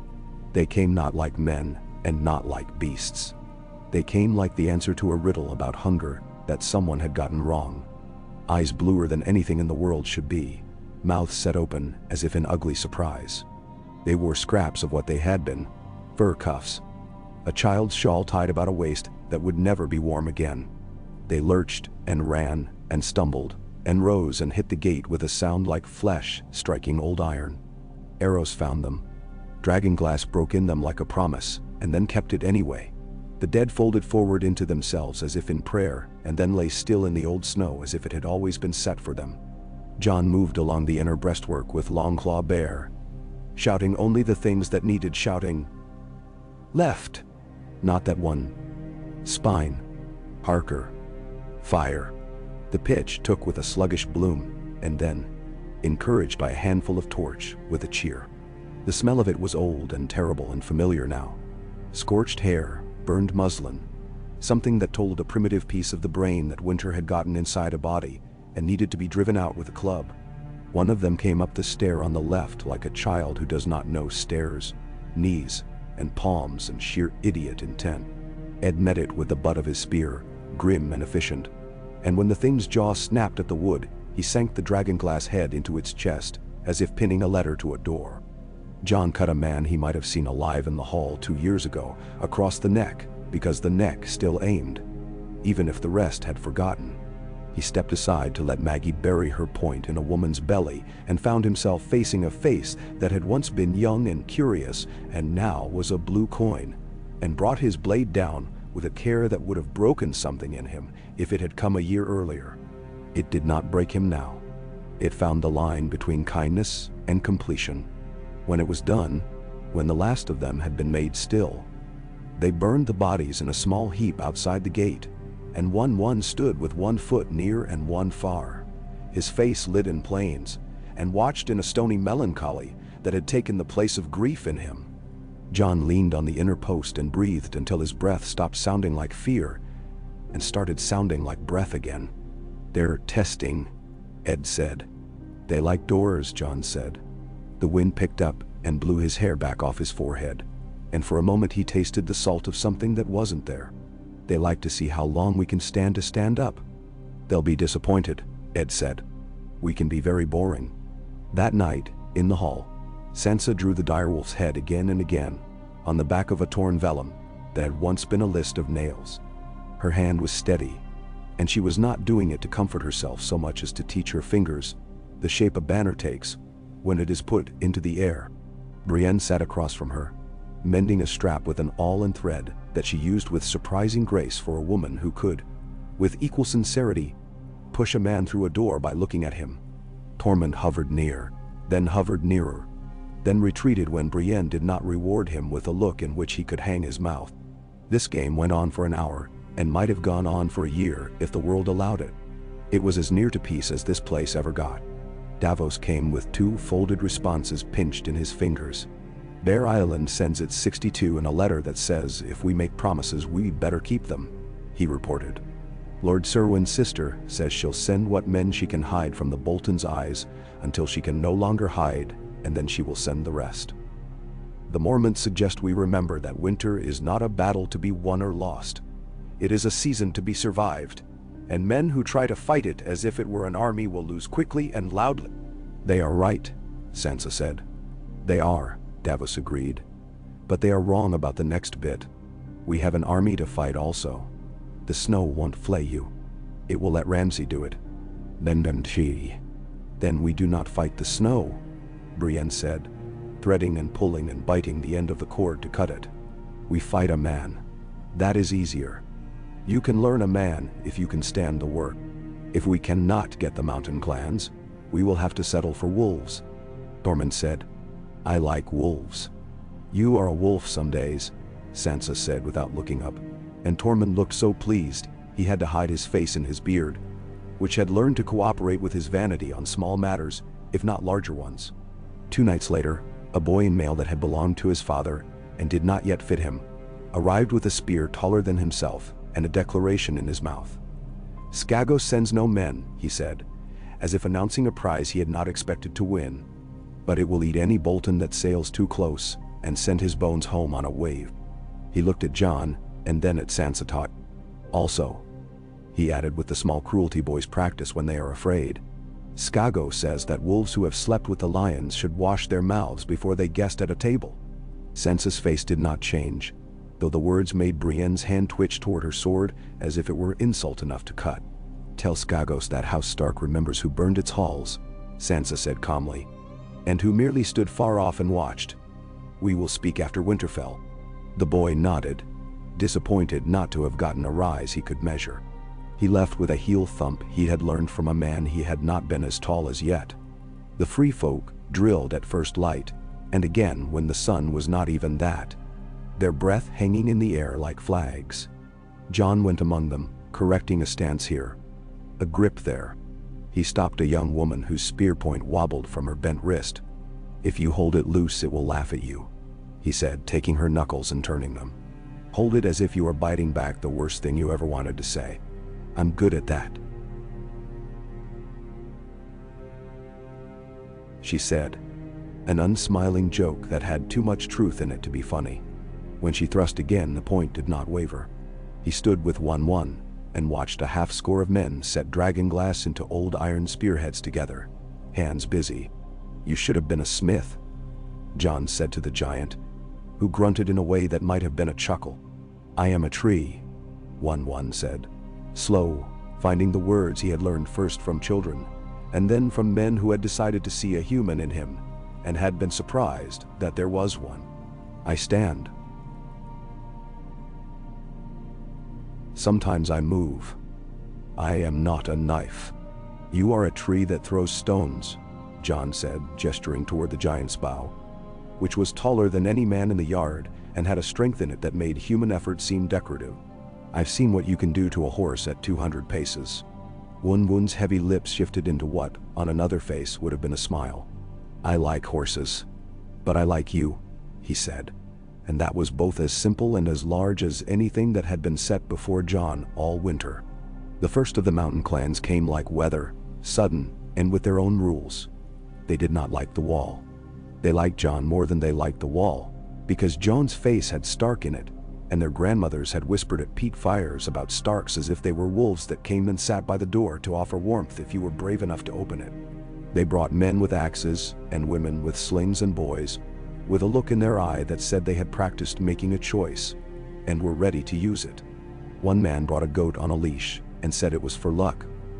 When asked how, he said he would eat it if they won and keep it if they lost, which struck him as an unfailable plan. Of the Karstarks, there was no answer at all, which was an answer. Of the Boltons, there was the silence of men who believe terror does their talking, and are pleased to discover the world agrees. Sansa sewed a new banner with wool that had been set aside for mending socks, making the threads do something more noble than their daily work. She sewed a second, then a third. She taught a girl from Molestown how to stitch a curve without puckering, and the girl's hands learned it the way hands learn a dance, and then boast of it by not tripping. Davos made a list of what they had, and what they would need, and how many men could carry both on their backs without dying on the way. He showed it to Ed, and Ed nodded as if to say, "This ledger is boring and therefore correct." He showed it to Jon, and Jon said, "We will have less than this," and Davos said, not in disagreement, but because he had set the list so as to take the lie out of hope. Melisandre watched the fire and saw things she would not say, or would say in a shape that was not a stranger to the truth, but did not share a bed with it either. One night, she came to Jon when he sat with his elbows on his knees, and his hands clasped under his chin, as if trying to keep his thoughts in his mouth. "You will go south," she said, as if judging a winter. "You will hold a banner and men will gather to it, because blood is a language everyone speaks, even if they pretend they've forgotten how. A woman with red hair will kill a man who thinks himself a god because she can see the shape of a queen in a girl's face, and she will think that doing so has cut one thread out of a fate that made a terrible cloth. She will be wrong. Fate uses scraps." "This sounds like many things and also nothing," Jon said. She shrugged. "It is difficult to be precise and still be believed. I prefer to be believed. You prefer to be precise. We are both doomed." She looked toward the door as if she could see through the wood to where the wall stood. "A king of the cold will look at you and not understand what you are. That will be your advantage once." "That is more precise," Jon said, and wished she had not said the last word, because once comes in pairs, and the second is never as forgiving. The snow settled into a habit. It fell when the sky had said it would, and stopped when the wind argued with it, and then resumed when the wind had bored itself with victory. Men adjusted. They stomped the drifts and made paths from dormitories to mess to armory. They took to standing with their backs to walls to save their heat. They learned to judge the sound snow makes under a foot and hear strangers' steps. More letters came. House Hornwood sent a cousin with the sort of face that makes you think he might be kind, until he cheerfully relates a story about skinning a rabbit that reads like a confession. He carried the Hornwood stag drawn on a linen that had been a shirt last year and said, "Well come," and then, as if the first had been too simple, "Well come" loudly. On a morning when frost had painted the inside of the common hall's windows in ferns, Sansa came to Jon with a parchment held open flat, so the ink would not crack. "From White Harbor," she said. The letter's words were more the sort of writing you do to impress a man at the other end of a table than to tell a truth in a hurry. But the meaning pushed its elbows out between the ornament. Ships would sail north with fish and flour under the pretense of trading, when in fact they would be bringing bread to men who had war coming for supper. "This will draw Bolton's eyes to the bay," Jon said. "Good. Let him look in the wrong place and see what he likes there. He likes his own reflection," Sansa said softly. "We will show it to him and bring a boulder down when he leans closer. We will not bring Rickon to it," Jon said. "No," Sansa said. "We will pull him away first, if he breathes." Jon folded the parchment. "He breathes until someone opens his mouth and takes it. We will shut his mouth on his own breath." The dryness of the phrasing did something for him. That old boyhood habit of making the terrible into a puzzle. Though he knew Sansa no longer needed such games. When the first proper muster gathered, wildlings in a haphazard order that was a kind of order, mountain men in lines as straight as stones know how to be, the 62 Mormonts missing none, and marching with an affronted precise pride that made Tormund snort, Jon stood before them, not in black but in a plain dark cloak and a plain dark surcoat. He wore no bright steel at his breast, no flattery to legend. The dire wolf banner hung above him, and the wind thought about it, and then lifted it halfway, which was just as well. A full snap would have made a different speech than he wanted. He told them what needed telling, where men would go, and where they would be the next day and the day after. Which ravens would fly and which would not. which fires to light and which to keep dark and patient. He did not say that this was the thing his life had been aiming at like an arrow at a mark, even when he had not known it, because that might be true, and it might not be, and the truth of it would not tighten a bootlace or sweeten one mouthful of porridge. He finished. He did not ask for cheers. None came. Good. They were the right men. He walked the line when he was done, because a man should see the faces he will put between himself and knives. He nodded to Liana's men and the girl herself, who glared at him as if daring him to do the thing she had just committed to. He looked up to one, who blinked down, huge and solemn, like a bell that has been asked to speak only once but plans to speak until it is heard. He stopped when Brienne stepped near with the horse Sansa had been given, a brown cob with a sweet expression and a temper like a kettle. It boiled when it boiled, and until then you could rest your hand on it. "Keep her out of the middle," Jon said to Brienne. "I intend to keep the middle out of her," Brienne said.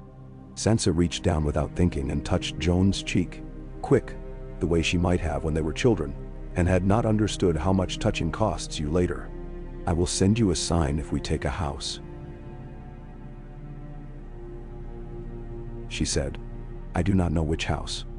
I will make up a sign and tell only you. I will look for whatever is not there," Jon said. When the gate opened and the first part of the host went through, the cold came in like a curious beast and nosed around men's ankles. The sound of boots and hooves on packed snow was a muted drum. The banner looked different outside the yard, more like a question and less like an answer. Sansa turned in the saddle for a heartbeat, and Jon lifted his hand. It was not a wave. It was a keeping. They moved into the winter. The day after they left, a raven came from Eastwatch by the sea, its feet raw where some impatient keeper had fastened its message too hastily. The letter had 3 words in a hand Jon did not recognize. "Ships. Dead. Bog." Ed set it down on Jon's table, and the two of them looked at it the way men look at a bone that has been boiled 3 times. "There is still something to be had, but you must be patient and clever, and a little shameless. We will send back," Ed said. "We will ask if the ships float. We will ask if the fog moved like a thing with thoughts. Ask if they saw eyes," Jon said. He could feel the wall humming through the soles of his boots when he walked. Sometimes it felt as if the ice was singing a lullaby to something sleeping behind it. Sometimes it felt as if it was counting. When darkness came, it came early, and it came heavy. In the common hall, someone sang a song about a woman whose lover had gone to sea, and how she had waited, and how she had spun, and how she had made a garment out of waiting. The singer's voice was not a good one. It was better than good because it was weary and true. Men listened with their heads down like cattle huddled against a wall in rain, receiving without comment a thing that made their insides a shade warmer. Jon stood at the door and watched the fire wink in the iron hoops. He thought of Sansa, under a fir in some half-ruined holdfast halfway to the truth. Of Brienne sitting awake with her back against a door, as if backs and doors are the machines that make safety. Of Tormund dreaming of something that would make him laugh in the morning even if it hadn't in the night. He thought of Ramsay Bolton in a hall that had once known kindness, pretending to be a thing he had named himself. He thought of Rickon somewhere between breath and no breath. Of Lyanna Mormont's 62 men, counting sleep like money and grudging it. He thought of the dead on the east, and wondered what shape fog takes when it is malice. The next day, a hunter came in with a hair on his belt, and news in his mouth. "A camp," he said. 2 hours south along the ridge before the King's Road dips. Men with pale furs they don't deserve. Bolton men. They're cutting skins in the snow to frighten their own laughs. "How many?" Jon asked. 20, the hunter said. "Then we will send 22, Jon said. "And pick them as a man picks stones for a sling. White, shape, how they sit in the hand." He did not go himself. He wanted to. Sansa's face was a fresh bruise in his thoughts. He did not go. He sent Tormund, because Tormund liked reminding men that he had more names than they had scars, and the spearwife Maggie, and Rory with his forgettable face, and 3 of Lyanna's men who had come early because they could not stand waiting, and because the girl had told them to leave before she had time to change her mind. He sent Harker and Kedge and the goat man with his goat, because the goat man looked like nothing until very suddenly he looked like a hole in a throat, and because goats are very quiet if you ask them to be. They went in the dusk and came back in the deeper dusk with blood on their boots that wasn't theirs, heads drawn down into their cloaks against a wind that had opinions. Tormund handed John a strip of cloth, stiff with frost and worse. It was flayed skin cut in the pattern of a hand, because the man who had ordered it liked jokes. "This is what he keeps warm with," Tormund said. John folded the strip once, twice, made it small, and fed it to the fire where it shriveled and went up in a sour stink that made men turn their faces and set their mouths. "This is what we will take from him," he said. "His jokes." The weather turned. Not worse, only different. The snow stopped clinging to everything and instead went sideways in a thin, driven dust that stung the eyes and made a man feel as if he were being sanded. The cold grew teeth and bit at wrist and ear. In such weather a man's mind does fretwork. Thoughts are carved and carved until they are delicate and will not bear weight. John made himself walk the yard every hour of daylight, and then again at night. He spoke to men.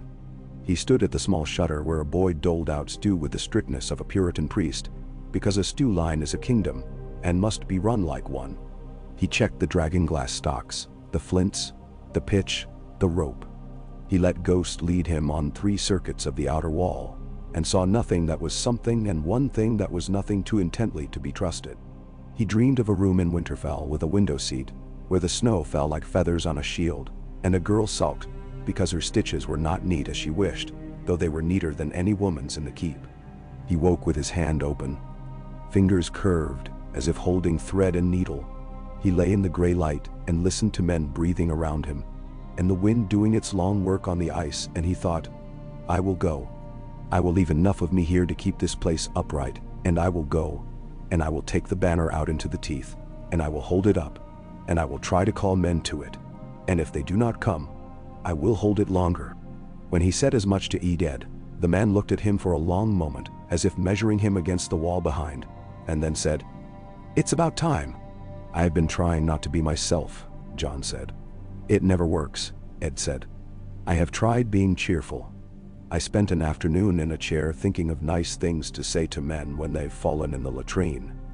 None of them improved the situation. The formal thing would be to call his officers, to make a ceremony of the handing of the keys he carried only in figure. John did not do that. He took Edie to the inner stair, and they stood together on the middle landing where the draft finds you from both directions and the torch flickers, as if it's about to give up, and then manages not to. He set his hand on Ed's shoulder. "This is yours," he said. "I always wanted a draft," Ed said. "Thank you. Keep Melisandre from making any fires larger than she needs." "I like them small," Ed said. "You need me to say an oath over you to make leaving look like a sacrament?" "No," John said. "Good. MD. Combine or. I would have said no if you had said yes." "Ben?" He went to the small chest where he kept his father's sword's old scabbard, cracked at the mouth. The stitching resewn twice by 2 different hands, and slid Longclaw into it. He could feel the weight of the day ahead gather like a set of reins in his grip. He went to the door. Ghost was there, as if he had been listening at it with one ear. The dire wolf whined once, impatient and tender in the same sound. "We go," John said to the wolf, to the yard, to the idea of himself that had been resisting and had now stopped. He did not make a speech when he left the gate. He looked back once and saw Ed on the rampart, his scarf up, eyes like 2 bits of night pinched off and kept in a man's face. He lifted his hand. Ed didn't wave. He nodded. It was better. They went south. The King's Road lay like a stripe of gray through the white, edges indistinct where drifts had tried to swallow it, and failed only because wheels and hooves had argued with them all winter. Men marched with that economical, swallowed step of men who need to keep their toes and their tempers until at least midday. The direwolf banner hung slack until a gust took it and set it to a slow flapping like a breathing thing. Ghost ranged and returned, as if sketching a larger shape on the land that the column moved within. They did not make a show of power. They were not enough to do that. and the North does not respect shows except at feasts. They moved like men who had chosen the place their feet belonged and had no need to explain it. At midday they came to a copse where the wind had decided to pass by, and they ate with their backs to the trunks and their faces to a field. Davos took bread in his hand and chewed and said, "Mouth full, we will want a hill."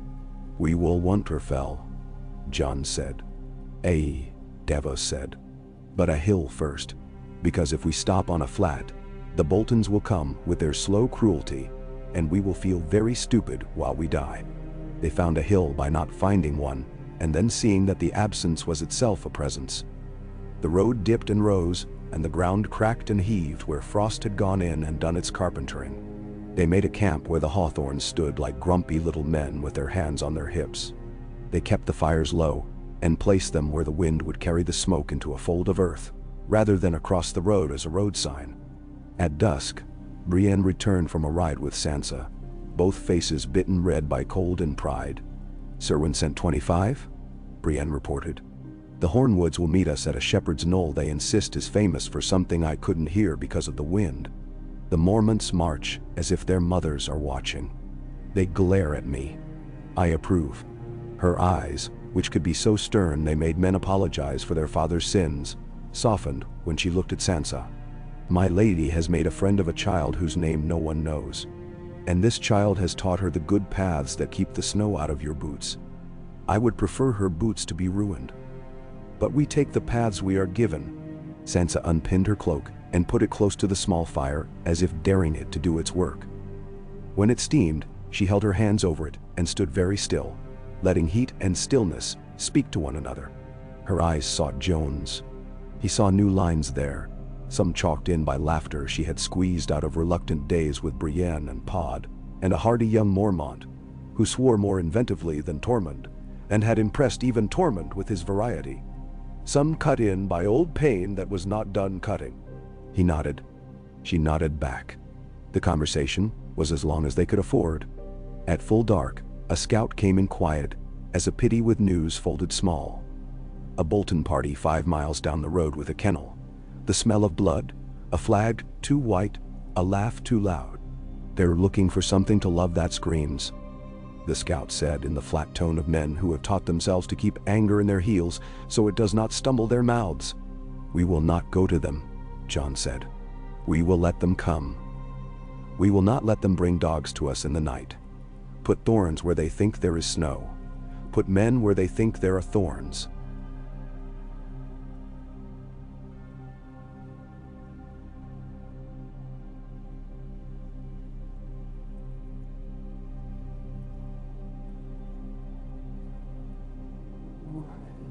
Sleep came the way it does in a winter camp, as a series of bargains.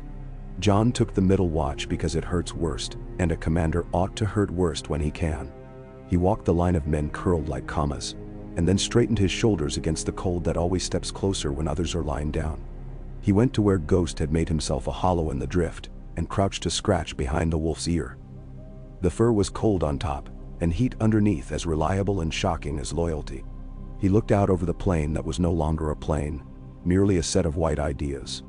He thought of the yard and the block, and of Bowen Marsh's eyes when he had looked at Jon as the blade had lifted. Eyes that had asked for 2 things at once and had gotten neither: forgiveness and a different world. He thought, as he always did when his mind had done its rounds and found no better bone, of his father's words. The man who passes the sentence should swing the sword. He had been living inside that one sentence, moving from one room to another within it. Now he was trying to go out the door. A sound came from the north, small and old and wrong. He stood very still, letting the sound arrive fully. Not a horn, not a beast, something like a hand on cloth. He lifted his own hand. Ed, who had drifted near as he always did, stopped. Tormund turned his head. Brienne, who could sleep in a saddle like a saint on a pillar, opened her eyes where she sat and rested her hand on her sword's pommel. Ghost stiffened, then rose with all that ghostly silence and faced the sound. It came again, a scrape, then a pause, then 2 scrapes as if someone were practicing a way of walking they were not good at yet. John took 2 steps away from the fire, into the dark, and the dark accepted him as one of its own. He did not call a challenge. The Boltons would call. The dead don't. A shape resolved at the edge of the camp, halfway between one fire's light and another's shadow. A man? No. A deer. A stag. It took a hesitant step, then another. Its eyes were wrong. Too bright. Too steady. Joan's hand found Longclaw's hilt and tightened until the leather bit his palm. "Hold," he said, barely sound. The stag took another step, and its muzzle wrinkled. The air shifted. The stag collapsed without any dignity at all, legs folding under it like a sack's handles cut all at once. When it hit, the sound came loud enough to be shameful. Men started. Someone swore. Torment went forward. Swift and light for a mountain-turned man. He bent and put his hand near the creature's mouth.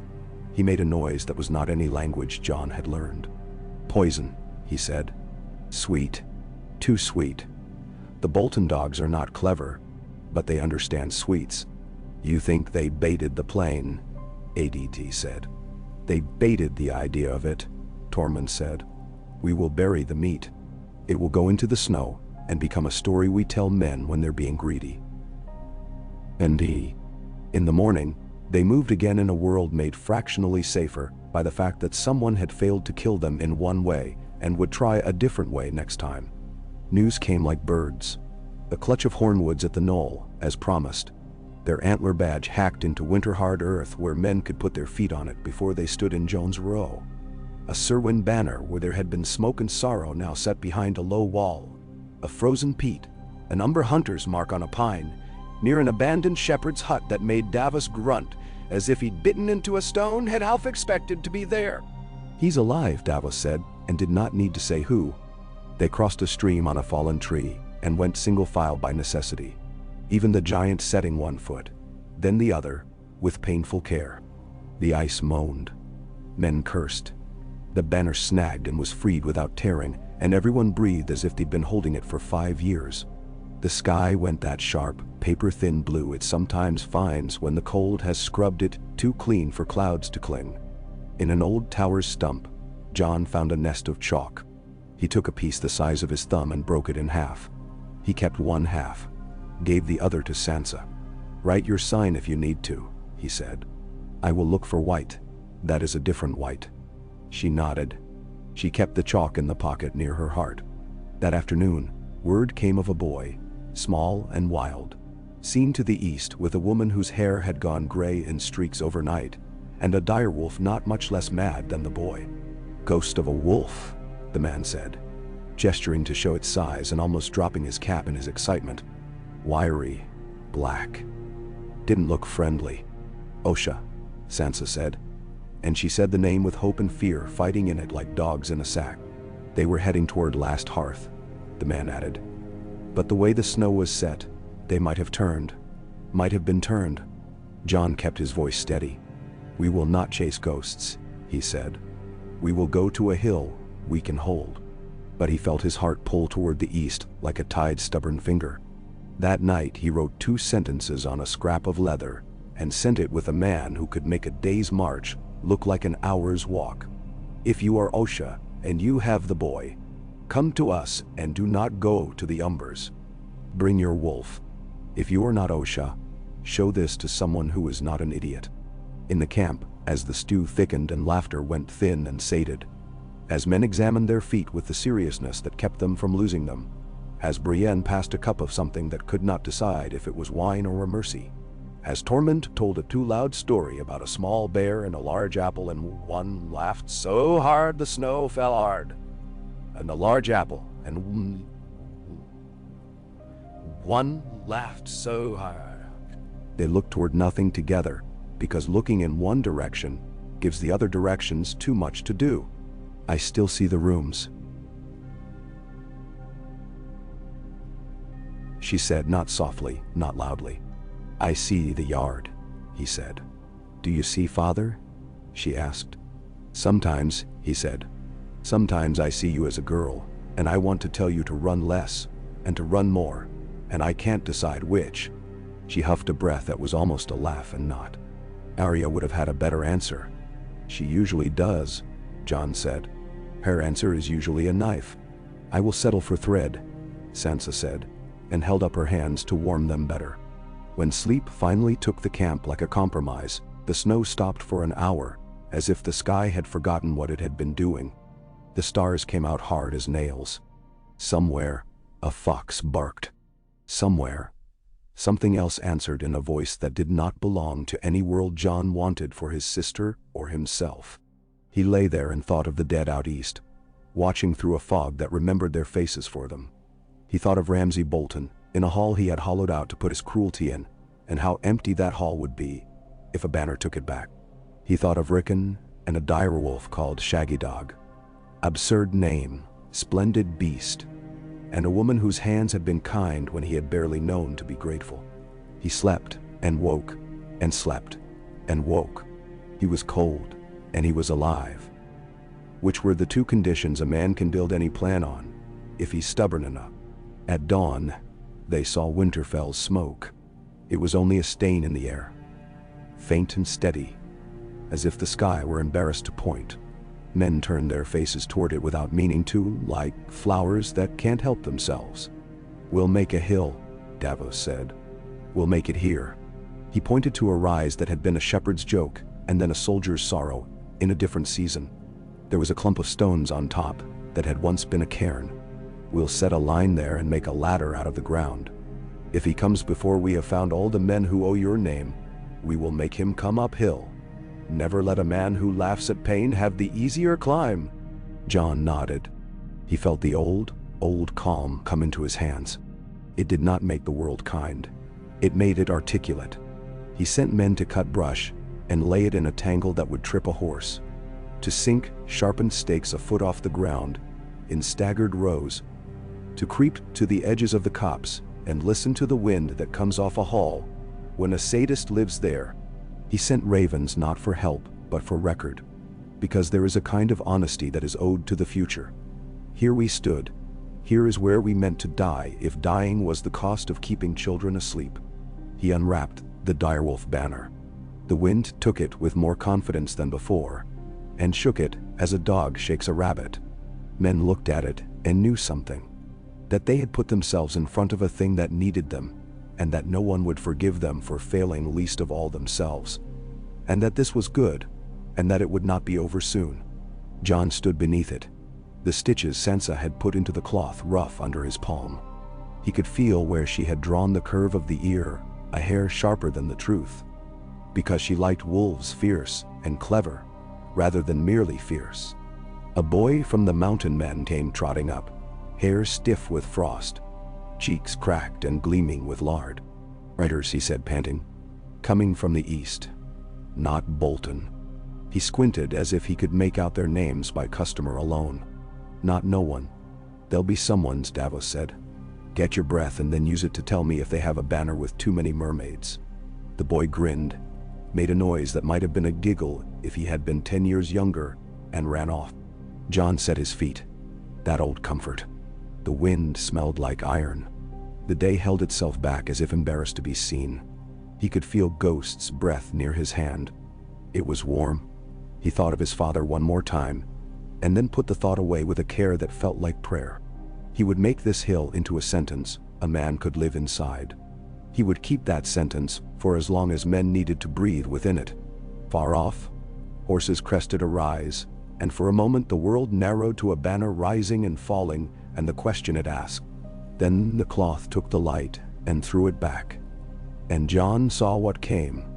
A field of green that had not seen spring in a long time, and in its center, a white merman with a trident white harbor. Lord Manderley had sent not only fish.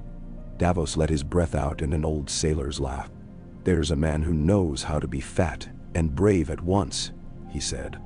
"Come on then, you rich bastard. Let's see if your men can stand hunger and cruelty and still keep a beat." Jon stepped forward. He would greet them, and he would place them, and he would set his life in front of theirs, and he would do it again and again, until the hill was a habit, And Winterfell's walls were not a story but a stone he could touch. The banner snapped overhead. The wind spoke in a language he had learned as a boy in a yard where his father had taught him a single sentence about swords and justice that had turned out to be a home with many small rooms. He lived in it still. He slept in it when he could. He would carry it with him when he walked down off this hill and into a hall that had been his once and would be again. He would carry it with him if he walked back without breath. The night knew his name. The day did too. Around him men stood and waited with the patience of winter. Ahead of him, the smoke from Winterfell climbed, steady as a vow.